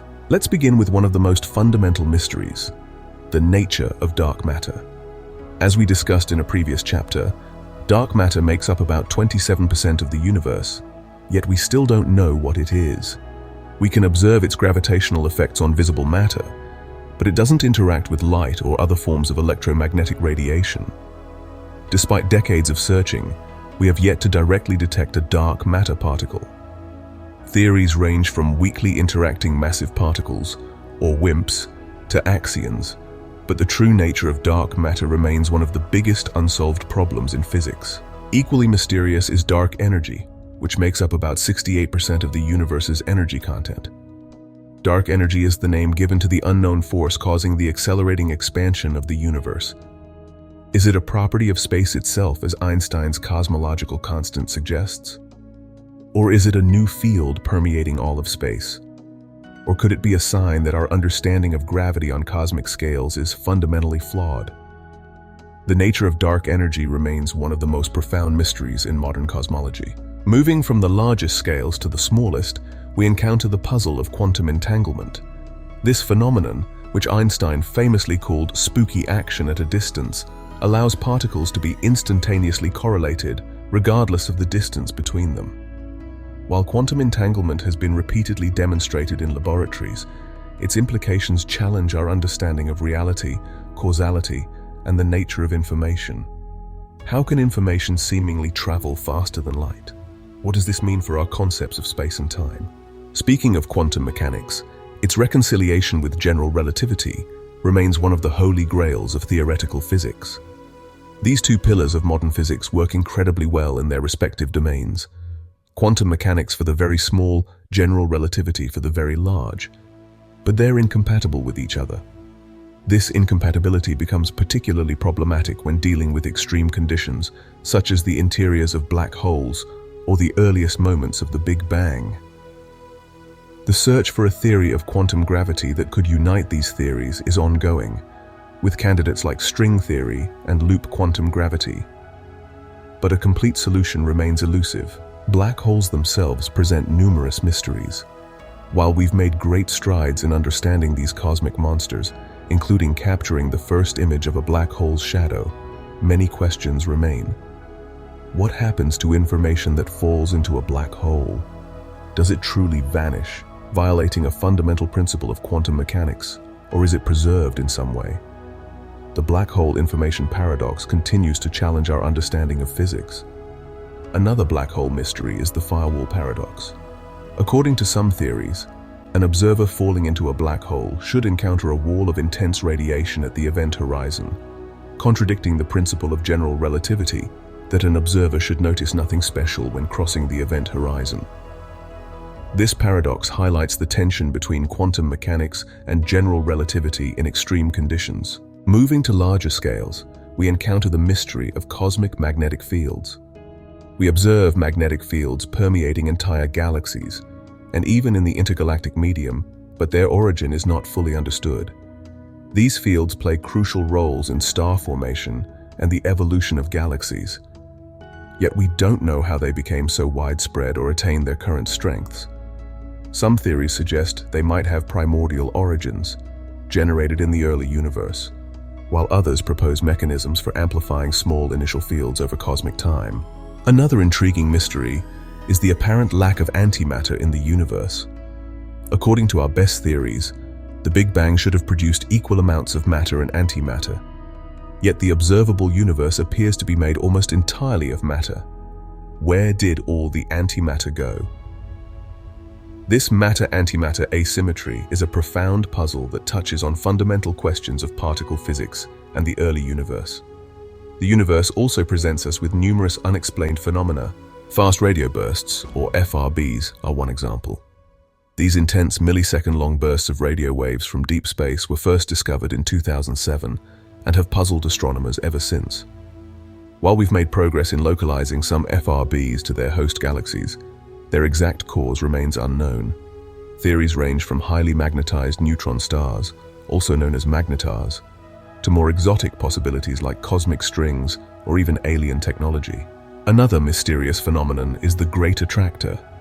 This is a gravitational anomaly in intergalactic space that appears to be pulling our local group of galaxies, along with many others, towards a specific point in the sky. Despite its enormous influence, we can't directly observe the Great Attractor because it lies behind the plane of the Milky Way in a region known as the Zone of Avoidance. What could be massive enough to exert such a pull on entire galaxy clusters? The universe also presents us with structures that challenge our understanding of cosmic evolution. The Fermi bubbles, for instance, are two enormous bubbles of high-energy radiation extending above and below the plane of the Milky Way.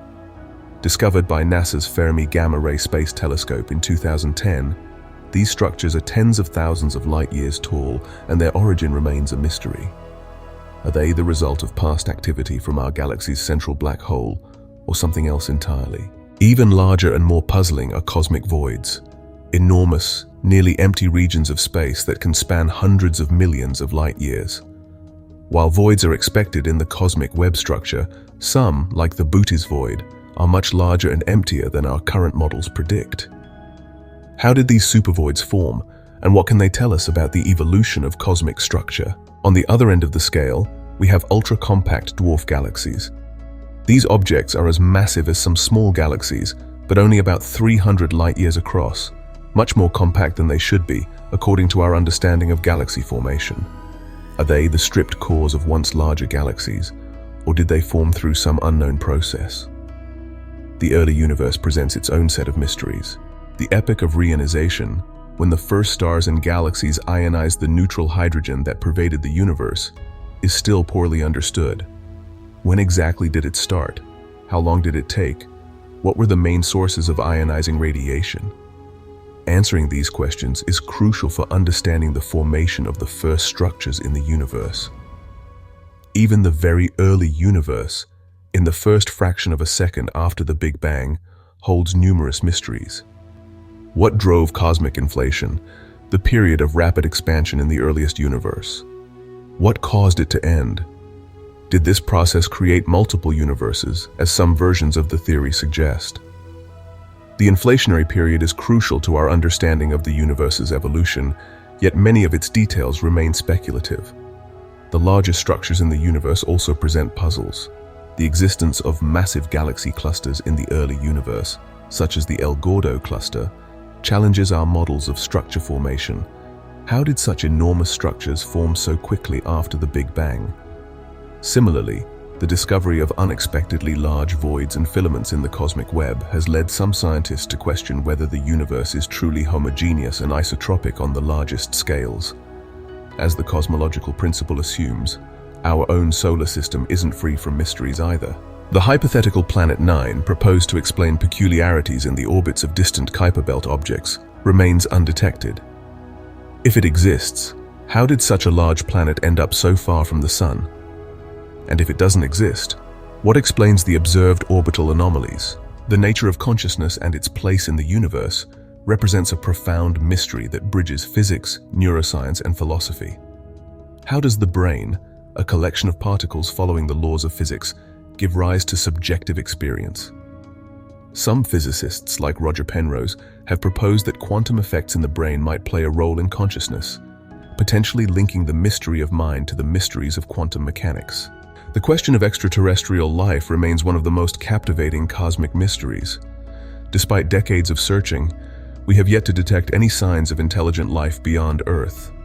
This lack of evidence, known as the Fermi paradox, is puzzling given the vast number of potentially habitable planets in our galaxy alone. Are we alone in the universe? If not, where is everyone?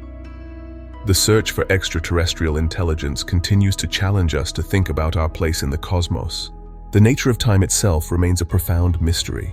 While we experience time as flowing from past to future, some physical theories suggest that time might be an illusion, and that past, present, and future might all exist simultaneously in a four-dimensional block universe.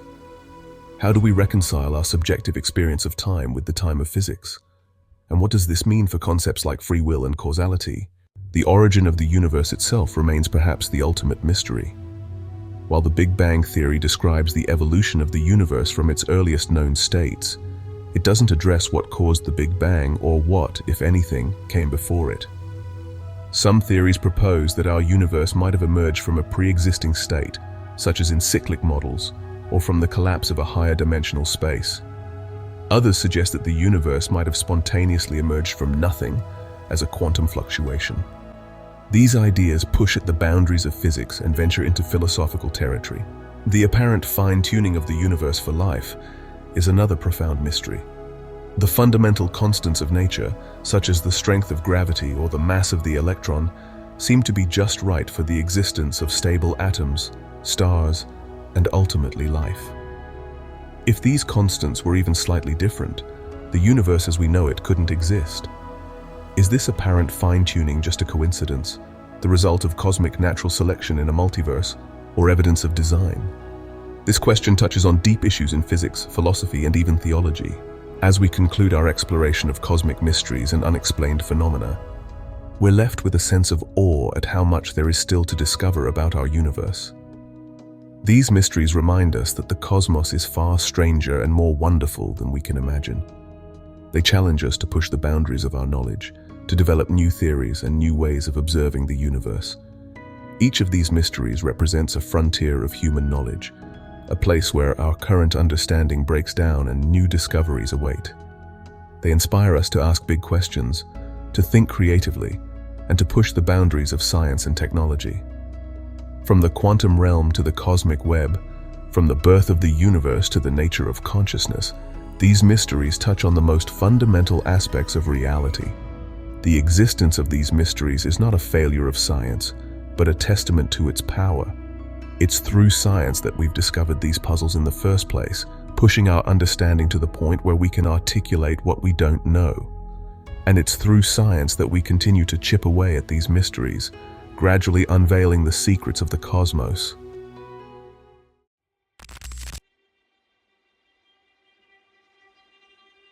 Space exploration, past, present, and future. The journey of space exploration is perhaps humanity's greatest adventure. It represents our innate curiosity, our drive to push boundaries, and our quest to understand our place in the cosmos. In this chapter, we'll embark on a thrilling journey through the history of space exploration, examine our current endeavors, and peer into the exciting future that awaits us among the stars. Our story begins in the mid-20th century, amidst the tensions of the Cold War. The space race between the United States and the Soviet Union kick-started the era of space exploration, turning what was once the realm of science fiction into reality. On October 4, 1957, the Soviet Union launched Sputnik 1, the first artificial satellite to orbit Earth. This beeping metal sphere, no larger than a beach ball, marked humanity's first step into space and sparked a competition that would drive rapid advancements in space technology. The early years of space exploration saw a flurry of firsts. In 1961, Soviet cosmonaut Yuri Gagarin became the first human to journey into outer space, completing an orbit of Earth in the Vostok 1 spacecraft. The United States followed shortly after with Alan Shepard's suborbital flight in Freedom 7. These initial forays into space were brief, but they paved the way for longer missions and new milestones. One of the most significant achievements of this era was the Apollo program. On July 20, 1969, NASA astronauts Neil Armstrong and Buzz Aldrin became the first humans to set foot on another world, walking on the surface of the moon. Armstrong's famous words, "That's one small step for man, one giant leap for mankind," encapsulated the monumental nature of this achievement. The Apollo program continued until 1972, with a total of 12 astronauts walking on the lunar surface. While human missions captured the public imagination, robotic explorers were also making incredible discoveries. The Soviet Venera program sent probes to Venus, with Venera 7 becoming the first spacecraft to land on another planet in 1970. NASA's Mariner missions explored the inner solar system, with Mariner 9 becoming the first spacecraft to orbit another planet, Mars, in 1971. The 1970s and 1980s saw a shift towards reusable spacecraft and space stations. NASA's Space Shuttle program, which ran from 1981 to 2011, made spaceflight more routine and enabled the launch and repair of satellites, as well as the construction of the International Space Station. The Soviet Union, and later Russia, operated a series of space stations, culminating in Mir, which orbited Earth from 1986 to 2001. The International Space Station, a collaborative effort between 5 space agencies, began construction in 1998 and has been continuously occupied since 2000. The ISS serves as a microgravity and space environment research laboratory where scientific research is conducted in astrobiology, astronomy, meteorology, physics, and other fields. While human spaceflight often garners the most attention, uncrewed missions have been the workhorses of space exploration. NASA's Voyager probes, launched in 1977, have become the first human-made objects to leave the solar system, entering interstellar space. These remarkable spacecraft continue to send data back to Earth, more than 40 years after their launch. Mars has been a particular focus of robotic exploration. NASA's Mars Pathfinder, which landed in 1997, captured the public imagination with its small Sojourner rover. This paved the way for more advanced rovers like Spirit, Opportunity, Curiosity, and most recently, Perseverance. These mobile laboratories have revolutionized our understanding of the red planet, finding evidence of past water activity and organic molecules, and paving the way for future human exploration. The outer solar system has not been neglected. The Cassini-Huygens mission, a collaboration between NASA, ESA, and the Italian Space Agency, spent 13 years studying Saturn and its moons, making numerous groundbreaking discoveries. The New Horizons mission gave us our first close-up look at Pluto in 2015, revealing a complex world with ice mountains and a heart-shaped plain. In recent years, we've seen a resurgence of interest in lunar exploration. China's Chang'e program has made significant strides, including the first-ever landing on the far side of the Moon in 2019. NASA's Artemis program aims to return humans to the Moon by 2025, with the goal of establishing a sustainable presence that can serve as a stepping stone to Mars. One of the most exciting developments in recent years has been the emergence of private spaceflight companies. Companies like SpaceX, Blue Origin, and Virgin Galactic are revolutionizing access to space. SpaceX, in particular, has made significant strides with its reusable rocket technology, dramatically reducing the cost of reaching orbit. In 2020, SpaceX became the first private company to send astronauts to the International Space Station. The search for life beyond Earth continues to be a major driver of space exploration. NASA's Mars 2020 mission, which includes the Perseverance rover and the Ingenuity helicopter, is actively searching for signs of ancient microbial life on Mars. The upcoming Europa Clipper mission will study Jupiter's moon Europa, which is believed to have a subsurface ocean that could potentially harbor life. Exoplanet research has exploded in recent years, thanks to missions like NASA's Kepler and TESS, the transiting exoplanet survey satellite. These missions have discovered thousands of planets orbiting other stars, some of which may be capable of supporting life. The James Webb Space Telescope, launched in 2021, promises to revolutionize our study of exoplanet atmospheres, potentially detecting signs of life on distant worlds. As we look to the future, the possibilities of space exploration seem limitless. NASA and other space agencies are actively planning for human missions to Mars, a goal that could be realized in the 2030s or 40s. Such a mission would present enormous challenges, from the physical and psychological effects of long-duration spaceflight to the logistics of landing and sustaining human life on another planet. Beyond Mars, there are proposals for missions to the outer solar system. Concepts like NASA's Dragonfly mission, which aims to send a rotorcraft to explore Saturn's moon Titan, show how we might explore these distant worlds. There are even early-stage concepts for missions to explore the interstellar medium and visit nearby star systems, though such missions are still in the realm of long-term planning. The commercialization of space is likely to accelerate in the coming decades. Companies are already planning for space tourism, with both suborbital and orbital trips on the horizon. There are also plans for commercial space stations, asteroid mining, and even space-based solar power. One of the most ambitious long-term goals is the establishment of permanent human settlements beyond Earth. Whether on the Moon, Mars, or in space habitats, such settlements would mark a new chapter in human history, making us a multi-planet species. While the challenges are enormous, the potential benefits, from scientific discoveries to new resources, could be equally vast. As we push further into space, we'll need to develop new technologies. Advanced propulsion systems like ion drives or nuclear propulsion could dramatically reduce travel times within the solar system. Breakthroughs in artificial intelligence and robotics could enable more capable space probes and assist human explorers. Advances in life support systems and space medicine will be crucial for long-duration missions and off-world settlements. Space exploration also raises important ethical and policy questions that we'll need to grapple with. How do we protect pristine environments on other worlds from contamination? How should the resources of space be shared among nations and companies? As we gain the ability to detect and potentially communicate with alien civilizations, how should we approach such contact? The environmental impact of space exploration is another crucial consideration. While space technology has provided invaluable tools for monitoring Earth's environment, the increase in space activity also raises concerns about space debris and the environmental impact of rocket launches. Developing sustainable practices for space exploration will be crucial as our presence in space expands. As we conclude our journey through the past, present, and future of space exploration, we're left with a sense of awe at how far we've come and excitement for what lies ahead.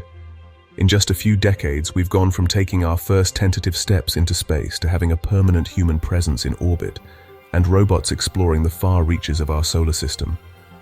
Space exploration represents the best of human ingenuity, courage, and cooperation.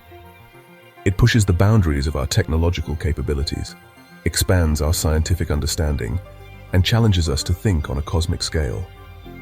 Every mission, whether crewed or robotic, adds to our knowledge and brings us closer to answering fundamental questions about our place in the universe. Moreover, space exploration has practical benefits here on Earth. Technologies developed for space missions have found numerous applications in everyday life, from memory foam to satellite navigation. Earth observation satellites provide crucial data for weather forecasting, climate monitoring, and disaster response. The overview effect experienced by astronauts, seeing Earth as a fragile blue marble in the vastness of space, has contributed to environmental awareness. As we move forward, space exploration will continue to inspire us, challenge us, and unite us. It reminds us that we are all inhabitants of a small planet in a vast cosmos, and that our destiny may lie among the stars. Whether it's setting foot on Mars, discovering life on a distant moon, or pushing the boundaries of physics with advanced space telescopes, the future of space exploration promises to be as exciting and transformative as its past. In the end, space exploration is about more than just scientific discovery or technological achievement. It's about the human spirit of exploration, our quest to understand our place in the cosmos, and our drive to push beyond our limits. As we continue to reach for the stars, we're not just exploring space. We're expanding the realm of human experience and writing the next chapter in our species' cosmic story.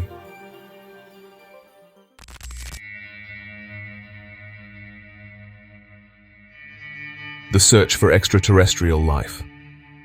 Are we alone? One of the most profound questions humanity has ever asked is, are we alone in the universe?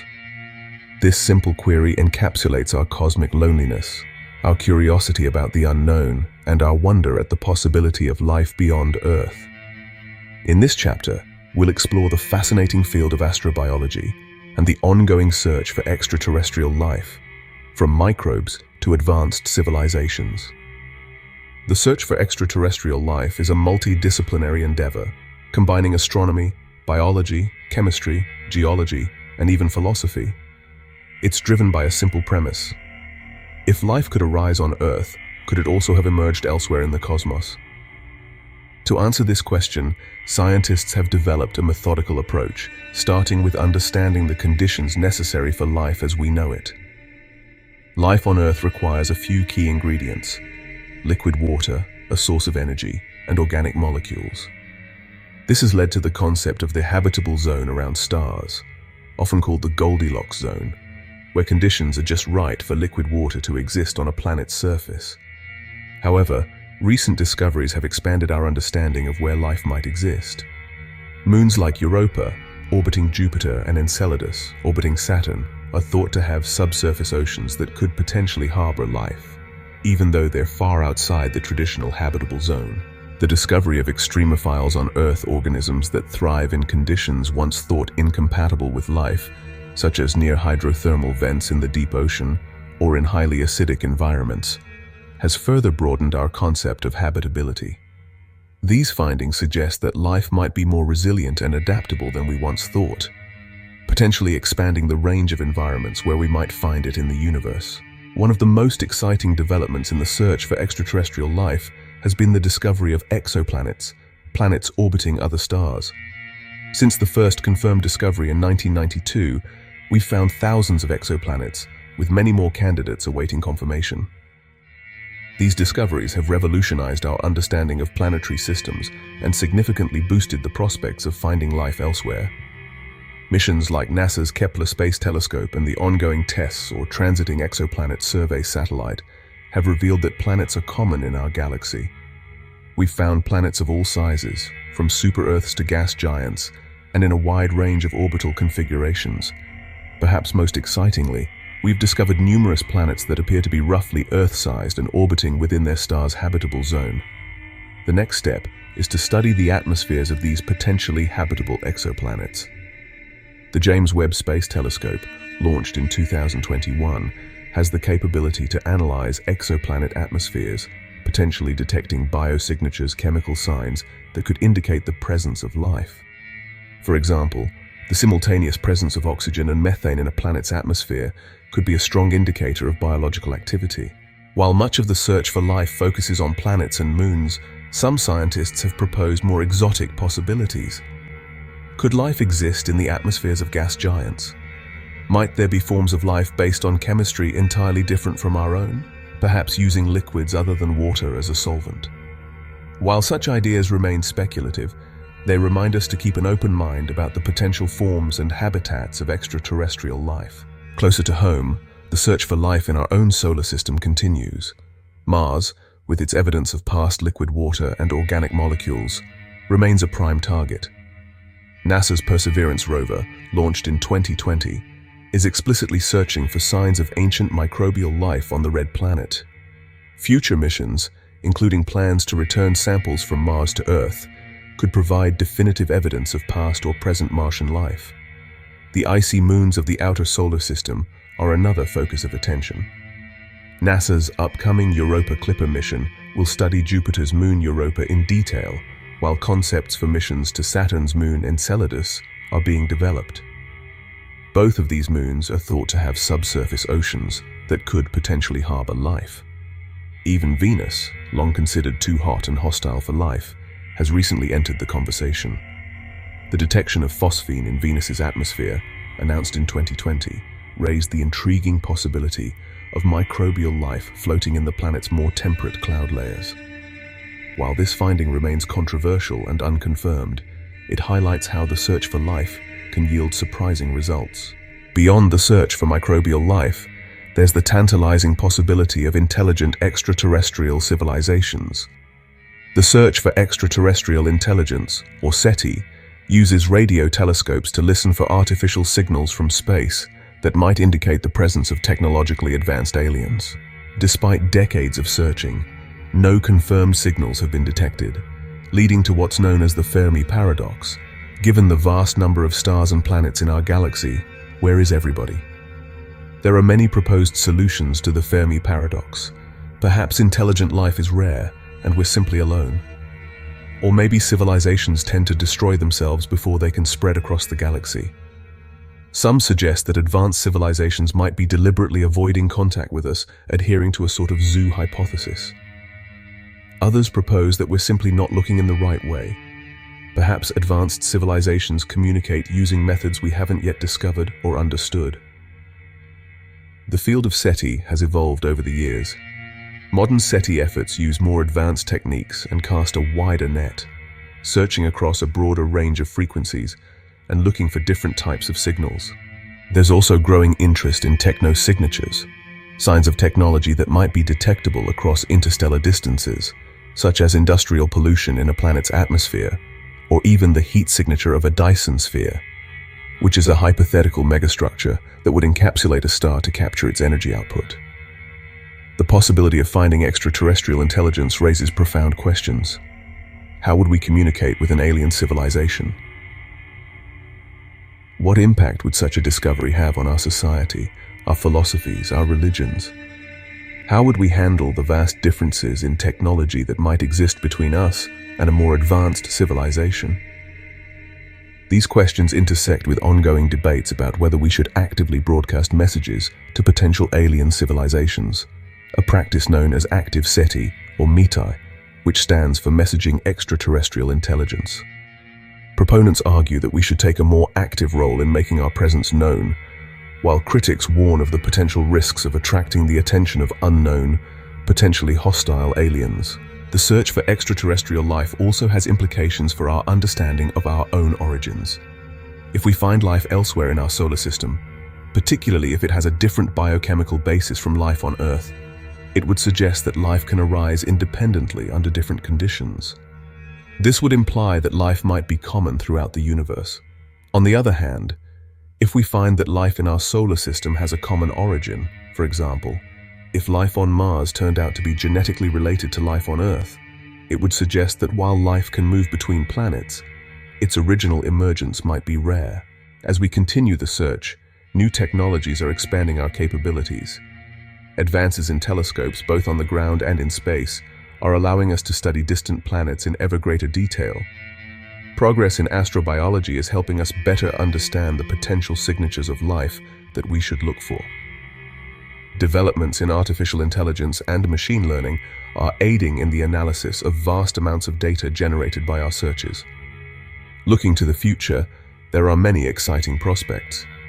The Breakthrough Starshot initiative aims to send tiny probes to Alpha Centauri, our nearest stellar neighbor, which could provide close-up observations of another star system.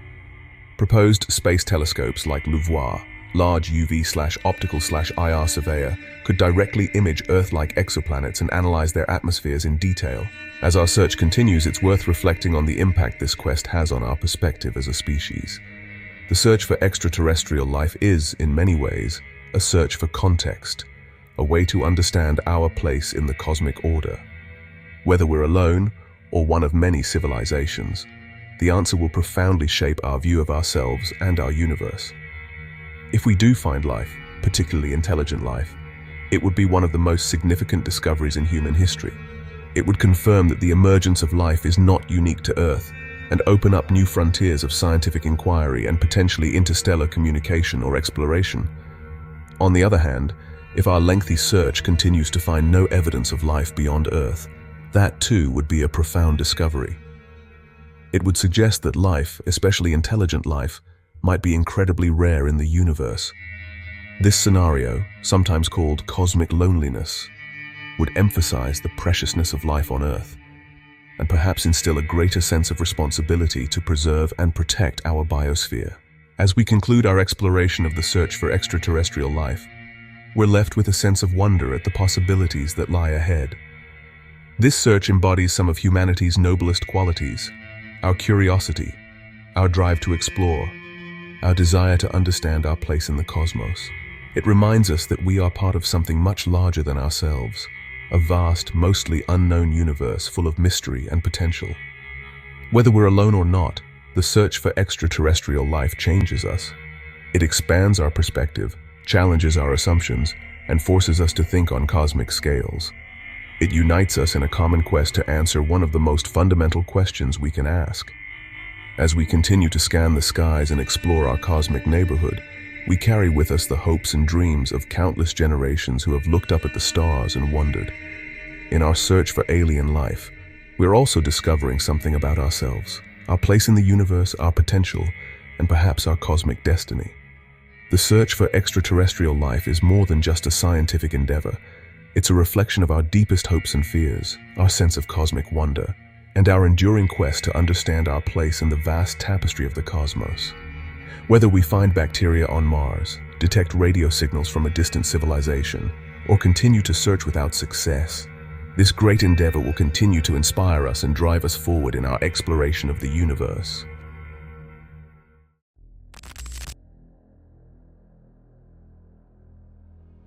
Extreme environments in space. Nature's cosmic laboratories.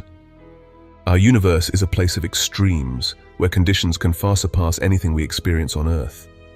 From the crushing gravity of neutron stars to the unimaginable heat of stellar cores, from the frigid vastness of interstellar space to the mysterious interiors of gas giants, space is filled with environments that challenge our understanding of physics and stretch the limits of what we consider possible. In this chapter, we'll explore some of the most extreme environments in space, examining the unique conditions that exist in these cosmic laboratories and what they can teach us about the fundamental nature of our universe. Let's begin our journey with one of the most extreme objects in the universe, neutron stars. These stellar remnants are formed when a massive star explodes as a supernova, leaving behind a core so dense that electrons are forced to combine with protons, forming neutrons. The result is an object typically only about 20 kilometers in diameter, but with a mass greater than our Sun. The gravity at the surface of a neutron star is so intense that it warps space-time significantly. If you were to somehow stand on the surface of a neutron star, you would be crushed to a thin film less than 1 atom thick. The density is so extreme that a teaspoon of neutron star material would weigh billions of tons on Earth. But neutron stars aren't just extreme in their density and gravity. They also possess incredibly strong magnetic fields, sometimes trillions of times stronger than Earth's. In the case of magnetars, a rare type of neutron star, the magnetic fields are so powerful that they could strip the information from a credit card at a distance halfway to the moon. These fields are strong enough to distort the electron orbitals in atoms, changing the nature of chemical bonds and making conventional chemistry impossible. Moving from the incredibly dense to the incredibly hot, let's consider the cores of stars. At the center of our sun, temperatures reach about 15 million degrees Celsius, hot enough for nuclear fusion to occur. But this pales in comparison to the temperatures achieved in more massive stars or during stellar explosions. In the moments after a supernova, temperatures can briefly reach billions of degrees. At these temperatures, atomic nuclei break apart and exotic states of matter can form, including quark-gluon plasmas, where the fundamental constituents of protons and neutrons roam freely. At the other end of the temperature scale, we find the cold vastness of interstellar and intergalactic space.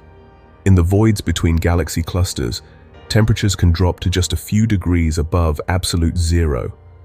These cold, empty regions make up most of the volume of the universe. Yet even in these seemingly empty spaces, complex molecules can form on dust grains, potentially playing a role in the chemical evolution that leads to life. Some of the most extreme environments in our cosmic neighborhood are found on the planets and moons of our solar system. Venus, often called Earth's twin due to its similar size and mass, is a hellish world with a runaway greenhouse effect. Its surface temperature is hot enough to melt lead, and its atmospheric pressure is 90 times that of Earth at sea level. The atmosphere is so thick and the clouds so acidic that they can corrode metal in a matter of hours. In contrast, Jupiter presents a different kind of extreme. This gas giant has no solid surface, instead gradually transitioning from gas to liquid to a mysterious metallic form of hydrogen as you descend into its depths. The pressure in Jupiter's core may be up to 100 million times Earth's atmospheric pressure at sea level.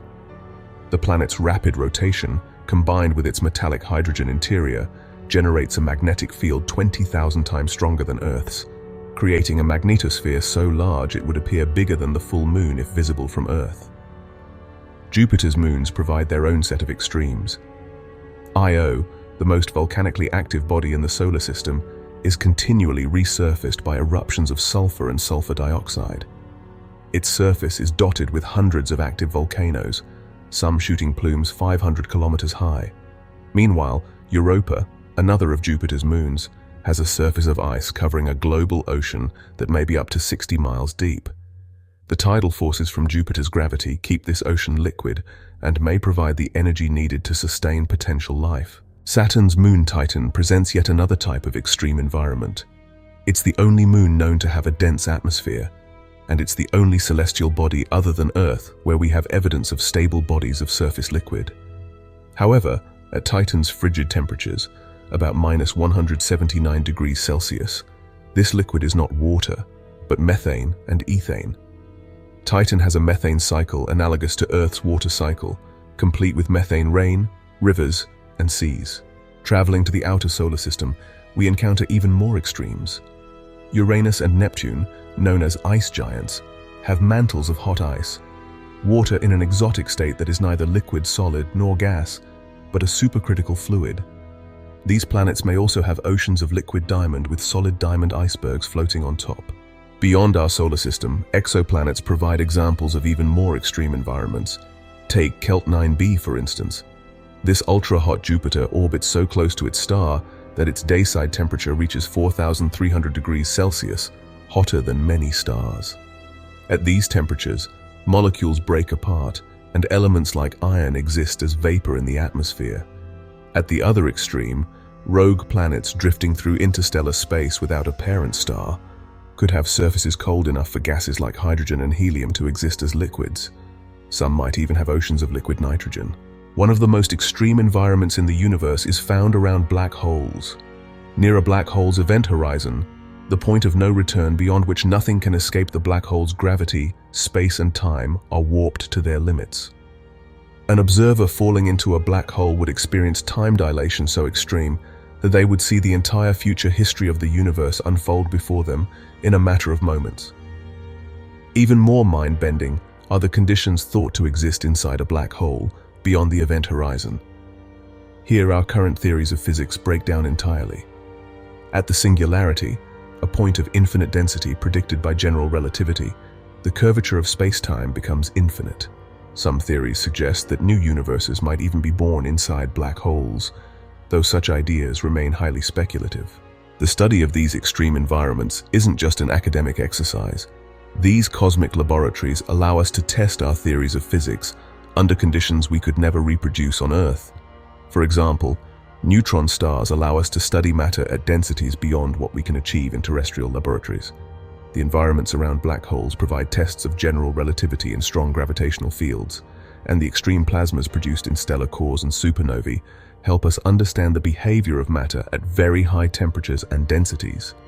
Moreover, studying these extreme environments can lead to practical applications. Understanding how matter behaves under extreme conditions is crucial for fields like materials, science, and nuclear physics. The study of high-energy astrophysical phenomena has led to advances in our understanding of nuclear and particle physics. Even the development of GPS technology relied on insights from general relativity about how time flows differently in strong gravitational fields. These extreme environments also challenge our notions of habitability and the potential for life. While many of these conditions seem inimical to life as we know it, studying extremophiles on Earth has shown us that life can adapt to surprisingly harsh conditions.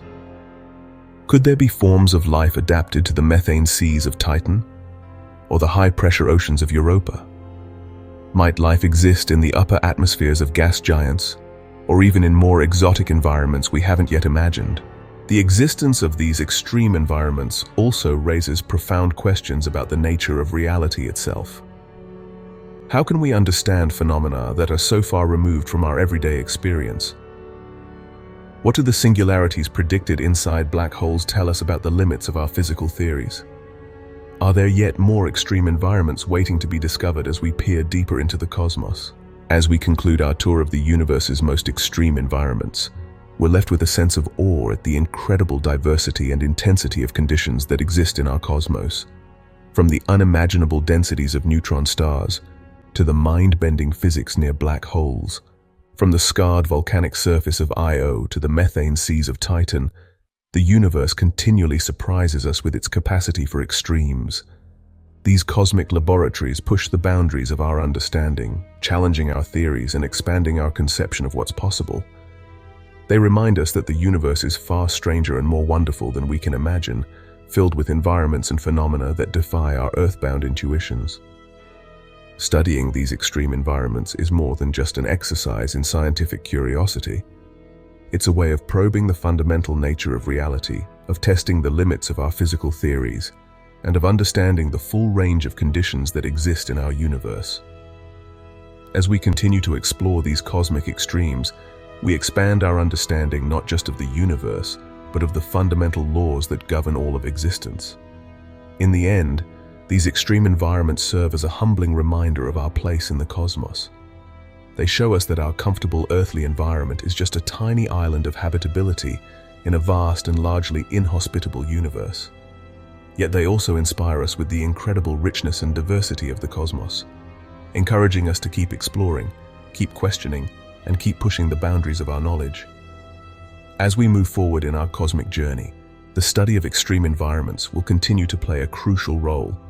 Each new discovery, each new extreme we encounter, opens up new questions and new avenues for exploration.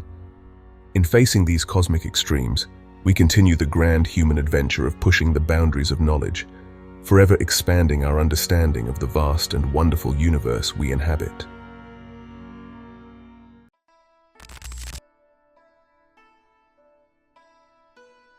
Time and relativity in the cosmos.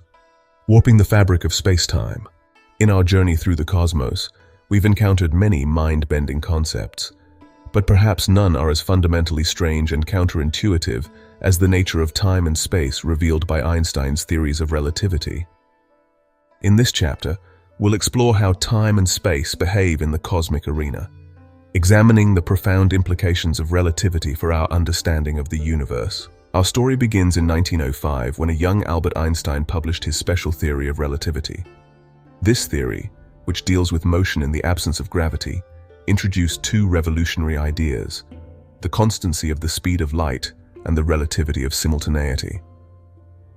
Einstein showed that the speed of light is the same for all observers, regardless of their relative motion. This seemingly simple fact leads to profound consequences, including time dilation and length contraction. Time dilation, one of the most famous effects of special relativity, tells us that time passes more slowly for objects moving at high speeds relative to an observer. This isn't just a theoretical concept. It's been confirmed by numerous experiments and is even accounted for in the GPS systems we use every day. An extreme example of time dilation occurs with particles called muons, created by cosmic rays in the upper atmosphere. These particles should decay before reaching the Earth's surface, but because they're moving at nearly the speed of light, time passes more slowly for them, allowing many to reach ground-based detectors. The twin paradox, a thought experiment in special relativity, illustrates the dramatic effects of time dilation. Imagine one twin embarks on a journey to a distant star at near light speed, while the other stays on Earth. When the traveling twin returns, they would have aged less than their Earth-bound sibling. From the perspective of the traveling twin, only a few years might have passed, while decades could have elapsed on Earth. Special relativity also introduces the concept of space-time, the idea that space and time are not separate entities, but are woven together into a four-dimensional fabric. Events that seem simultaneous to one observer might not be simultaneous to another moving at a different velocity. This relativity of simultaneity challenges our intuitive notions of past, present, and future. While special relativity dealt with motion in the absence of gravity, Einstein's general theory of relativity, published in 1915, described how gravity affects the fabric of space-time. According to general relativity, massive objects warp the space-time around them, and this warping is what we experience as gravity. The common analogy is to imagine space-time as a rubber sheet, with massive objects creating depressions in the sheet. Other objects then follow the curves in this warped space-time. General relativity leads to even more dramatic effects on time. In the presence of strong gravitational fields, time slows down, an effect known as gravitational time dilation. This effect is measurable even in the relatively weak gravitational field of Earth. Clocks at higher altitudes, where gravity is slightly weaker, tick faster than those at sea level. Again, this isn't just theory. GPS satellites have to account for both special and general relativistic time dilation to maintain their accuracy. The effects of gravitational time dilation become extreme near very massive objects, like neutron stars and black holes. Near the event horizon of a black hole, time slows down dramatically relative to distant observers. If you were to watch a clock falling into a black hole, you'd see it tick more and more slowly, eventually appearing to freeze at the event horizon.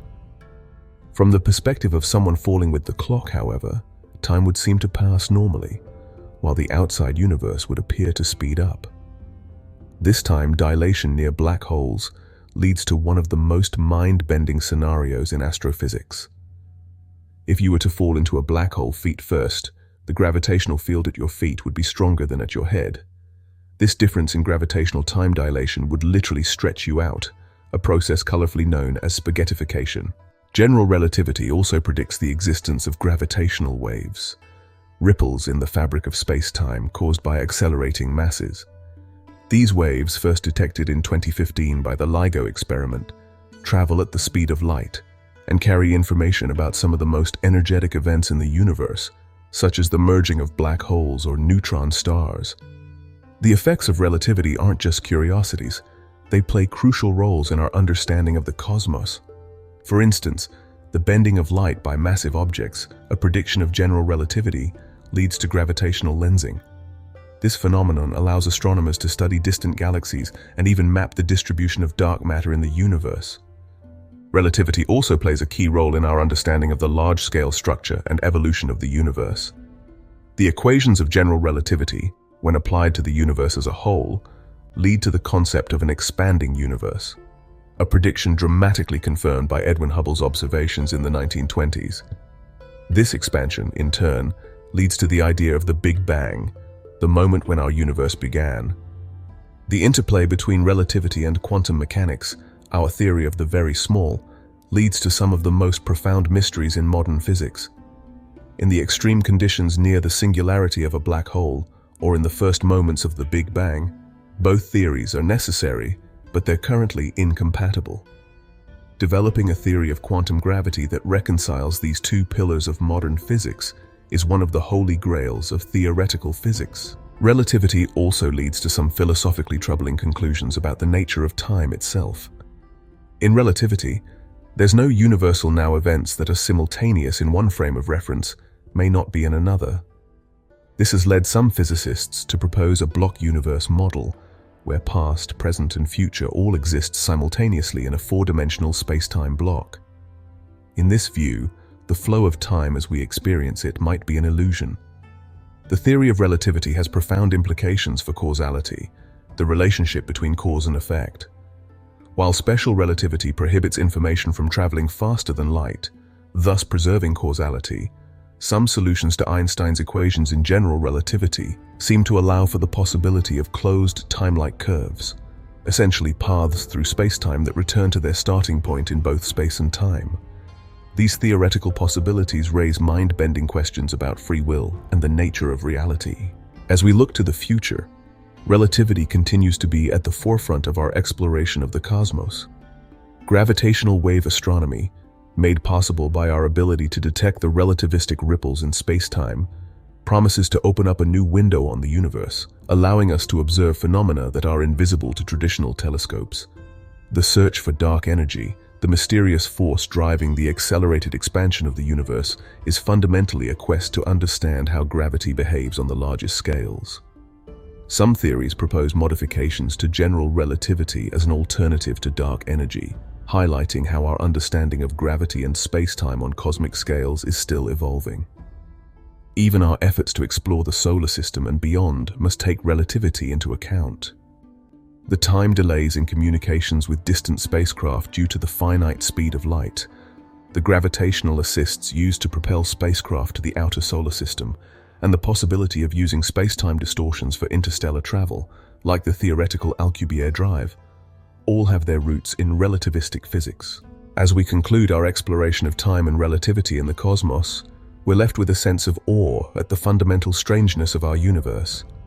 The theories of special and general relativity have completely transformed our understanding of space, time, and gravity.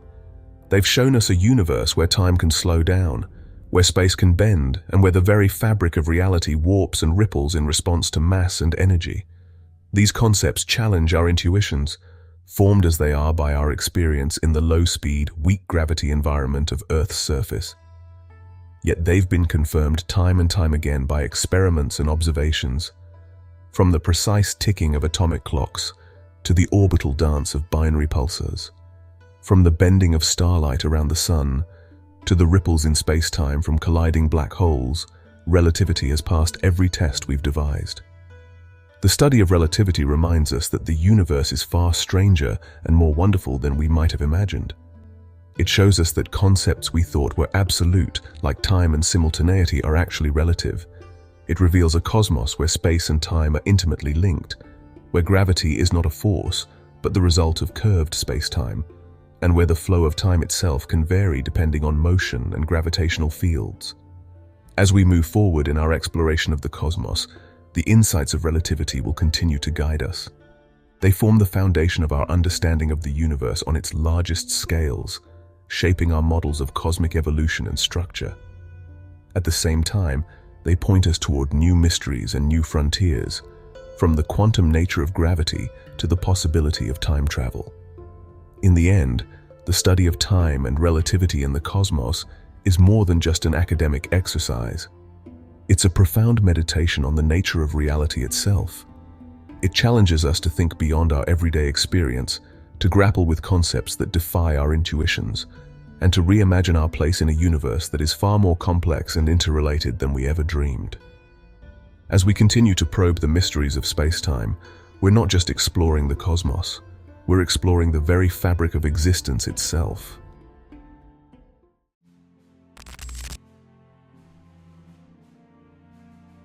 Our place in the cosmic tapestry. Our journey began with an exploration of the scale of the universe, where we confronted the mind-boggling vastness of the cosmos. We learned that our Earth, seemingly so large in our daily experience, is but a tiny speck in an incomprehensibly vast universe. Our Sun, 1,000,000 times larger than Earth, is itself just one of hundreds of billions of stars in the Milky Way galaxy. And our galaxy, massive as it is just one among trillions in the observable universe. This cosmic perspective serves as a humbling reminder of our physical insignificance in the grand scheme of things. Yet paradoxically, as we've delved deeper into the mysteries of the cosmos, we've also discovered our profound connection to it. We explored the life cycles of stars and learned that the very atoms that make up our bodies were forged in the hearts of long-dead stars. As Carl Sagan famously said, "We are made of star stuff." This realization connects us intimately to the cosmic drama unfolding around us. We are not separate from the universe, we are an intrinsic part of it, the means by which the cosmos has become conscious of itself. Our exploration of black holes revealed some of the most extreme environments in the universe, where the laws of physics as we know them break down. These cosmic monsters, with their unfathomable densities and their ability to warp the very fabric of space-time, remind us of how much we have yet to learn about the fundamental nature of reality. They stand as cosmic horizons, marking the current limits of our understanding and beckoning us to push beyond. We ventured into the quantum realm where we encountered phenomena that defy our everyday intuitions. The uncertainty principle, quantum entanglement, and the wave-particle duality paint a picture of a universe that is fundamentally probabilistic and interconnected in ways we're only beginning to understand. These quantum mysteries not only challenge our notions of reality, but also open up new technological possibilities, from quantum computers to ultra-precise measurements. Our journey took us to the very beginning of the universe with the Big Bang theory. We learned how the entire cosmos emerged from a state of incredible density and heat, expanding and cooling to form the universe we see today. This cosmic origin story connects all of existence in a shared history, and raises profound questions about the nature of time, the origin of the laws of physics, and what, if anything, came before the Big Bang.